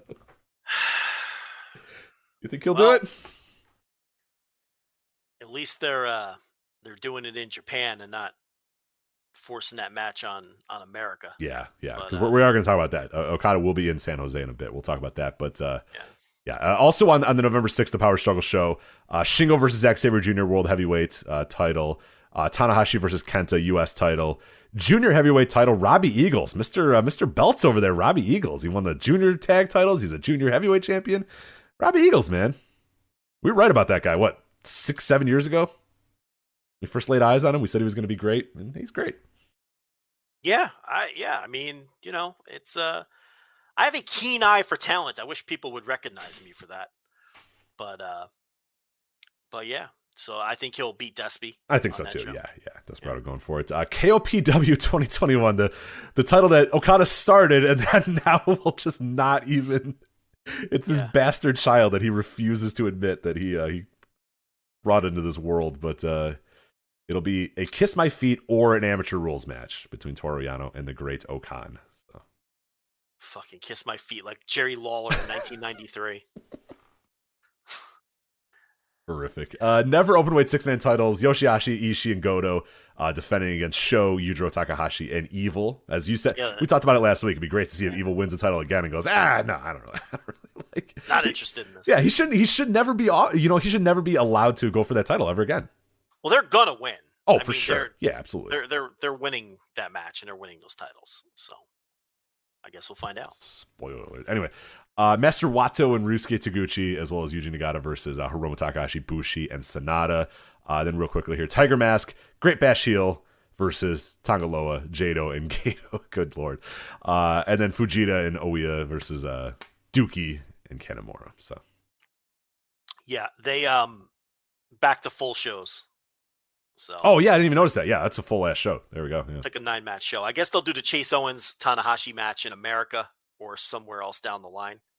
He has to get a match. He better, yeah. Well, he's back in America right now, right? Didn't he go back for a little bit and then he's going to go? Then he's going to stay in Japan for like the rest of the year, I think, right? He's going back for a long time for Tag League probably, but there's no point in him beating Tanahashi unless they do that match. So he has to do the match, right? He has to. So he's got to get a title shot at some point. But they're going to do Kenta this time around. So, and Sabre Jr. replacing Kota Ibushi in the main event, which makes sense the way that because he beat Shingo. Yeah, so. yeah, that works. That's a good match. It's good booking to have Sabre get that spot in there, and obviously he will not win, but it could be a really cool match. I'm definitely looking forward to seeing those two get in the ring in a big time main event. But you talk about Kota Ibushi here real quick. This is the update per New Japan Pro Wrestling on Kota Ibushi. It's quote. On October 21st, G1 final, Kota Ibushi suffered an injury in the ring that led to the match being stopped. You all right over there? Yes. Packers picked it off in the end zone with 12 seconds left. They're going to win here. Tremendous. Sorry, I play the Cardinals, man. Rich, I don't want to go 15-2 and have to play on the road in the playoffs. So we got to catch the Cardinals. Do you have any stake in this game, or this is just from a Rams fan standpoint? Just a fan. I didn't bet on this. Okay, you just don't want the Cardinals to win because you want the Rams to get home field. It's 28-21 with 12 seconds left, and the Cardinals basically they're going to throw it in the end zone they're on the 10-yard line. So they're just going to throw it in the end zone a couple times and then kick the field goal if they have to and tie the game. And the Packers just picked it off in the end zone. So Packers are like what? They're like 7-1 or something, right? They're going to be 7-1. Damn. Yeah. Good for them. Yeah. Whatever makes the Bears embarrassing is good on me. So that's it. And they are embarrassing. I was at a bowling alley on Sunday as a classic, like Rich goes and does something while the Bears are getting played. So like we arrive at the bowling alley, it's full. The Bears start, everybody leaves. About, I don't know, halfway through the second quarter, bowling alley starts filling up again, Joe.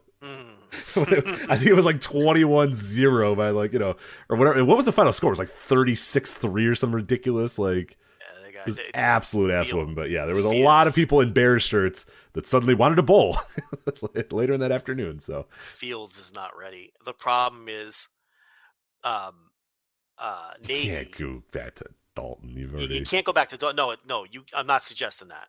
The problem here, though, is I think what Nagy's doing, he knew it was hopeless with Dalton anyway. So he's throwing Fields in there because that buys Nagy another year because he can go to management and say, hey, look, you got to give me another year. With right. I tried this kid out. He's not ready yet, but yeah, give me some time. So he's throwing him. So the problem is, what can happen there is you can just destroy his confidence. Right. He's going to or he'll get hurt or the Robert Griffin thing where you just get destroyed so much that you just end up like. So he could backfire badly, but if you watch him, he's just not ready. Yeah. And I mean, just sometimes rookies aren't ready. Nah, I mean, yeah. Pat Mahomes sat his first year. Behind Alex Smith. So it's like, Aaron Rodgers, the guy you just talked about. Aaron Rodgers sat for like 3 years. Yeah. So it's like sometimes these guys just aren't ready. And, it's just, I think Nagy is doing a little bit of self-preservation. Whereas if he has a terrible year with Andy Dalton, it's like maybe they throw him out the door. So I think there could be a little bit of that, but that'll, little intelligentsia content for you at the end of the show. I'm sorry for interrupting you with the clapping. It was a burst. Good. I thought you were just way into Kota Ibushi's injury. But anyway, the press release said that Kota Ibushi suffered an injury that led to the match being stopped. After treatment from ringside medical staff, he was taken for a thorough evaluation. The evaluation revealed a right anterior dislocation of the shoulder and joint lip damage. Recovery is expected to take 2 months. So further updates will be provided as to Ibushi's return when more information is available. We apologize for any concern caused and join fans in wishing Ibushi the very best in his recovery. So 2 months. That's not bad, all things considered. He could make Wrestle Kingdom. He could. It's entirely possible. Someone in the chat room makes a great point. That year that Pat Mahomes sat, Nagy was the offensive coordinator. It's funny. I didn't make that connection either. It's a nice job out of J-Pop in the chat room here. There you go. Good job out of you. So that's that. So that is Kota Ibushi. So 2 months, not too bad for that. And then the final New Japan topic here. November 13th in San Jose, they've started to kind of boost up the show a little bit. It's the Battle in the Valley, New Japan Battle in the Valley, November 13th in San Jose. Never openweight title, Jay White versus Tomohiro Ishii. Ren Narita versus Will Ospreay. Clark Connors. I wrote Clack Connors in my notes, which is great. Clack Connors and Carl Fredericks versus Jeff Cobb and TJP. Rocky Romero, Fred Rosser, David Finlay, Alex Coughlin, and Alex Zane coming back, versus Kratos, Tom Lawler, Danny Limelight, Jarrell Nelson, and Royce Isaacs. Team Filthy versus Team Rosser here. And then also on the show announced Kazuchika Okada will be there, as well as the debuting Buddy Matthews. Hopefully against each other. That'll rule. That would fucking rock. Yeah, let's do that. And Ren Narita and Will Ospreay had a killer Super Junior match a couple years ago. Right. Oh, yeah, that's right. Yeah, that match. Both those sound that entire show sounds great. That show sounds awesome. I think it's gonna be available on Fight. I think you're gonna be able to watch that live. That sounds like one to definitely check out. Head to head with Full Gear. Oh fuck! Really? Shit. Oh, you're right. Oh well. It's head to head with Full Gear, which. Guys, what are you doing? Oh, yeah. What? They've sold like 1,200 tickets or something so far. I think there's 22. Don't quote me on any of this, but I think there's like 2,200 tickets available, and they sold 1,200 tickets. So I think they're like at or near 50% capacity right now, which at the ticket price, somebody added up and it's like a monster gate already. So you figure if Okada could push a couple hundred tickets and they can get up to over 1,500 in the building, that's a nice little gate. It's like, it's funny. And I'll make my last point because I know we're running out of time, but it's funny because New Japan feels cold, right? Like New Japan of America feels cold. Game Changer feels red hot. And New Japan drew 2,200 people at Resurgence. They're going to draw, let's say, 1,500 people to this show. They drew a shade under 1,000 in Philly back-to-back nights, a little 700-800 in Dallas back-to-back nights. That's what Game Changer does. But one feels red hot and the other feels ice cold. And I understand that's fair because one is New Japan, right? And that was drawing, it was filling up the Cow Palace a couple of years ago. I understand that, but isn't it funny how perception works? Yeah. Like, those are. Has Game Changer ever done 2,200? They might have. I don't know, but they haven't done like way more. They'll do that in Hammerstein in January, but it's like Game Changer numbers are like around 1,000 per show, and a little more for some shows. And they feel like the hottest thing in the They feel like the wrestling. hottest thing in the universe. And New Japan is drawing like similar crowds, and everyone's like, why are they bothering? Go back to Japan. Stop running America. This is a travesty. And it's like they're drawing the same. I just thought that was an interesting point to bring up. That is that show. Unfortunately, yeah, that kind of stinks that it's on just full gear. Not you mentioned that makes sense. Well, I'll watch it at some point during that time period. But that's that. So that is it for this episode of the Flagship. As we said, support our sponsors, Keeps and MyBookie. Again, MyBookie giving you just weird amounts of free money this weekend. So definitely take advantage of that. Free bet on UFC, free bet on the NBA game on Friday if you're doing that. Plus double your first deposit. MyBookie.ag, MyBookie.com. Promo code VOICES. Keeps.com/VOW to get your first month free. As we mentioned, patreon.com/voices of wrestling as well. $5 tier, $10 tier if you want. $5 tier gets you most of the audio. $10 tier is going to get you all the written stuff. It's going to give you the live shows. It's going to give you a live flagship, live instant reactions, a ton of other stuff. It's going to unlock everything else we do on the Patreon. So the $10 is definitely the good buy. But as we said, do not do it on the 31st. Do not do it on Halloween. Do it on the 1st. The 1st is when you unlock the entire month. You're going to get the full gear, instant reaction. You're going to get everything else we're going to do in the month of October, all for $10. To do that there, patreon.com/voices of wrestling. And then that is it for us. So for Joe Lanza, I'm Rich Craich. We'll talk to you next time on the Flagship Podcast. Take care.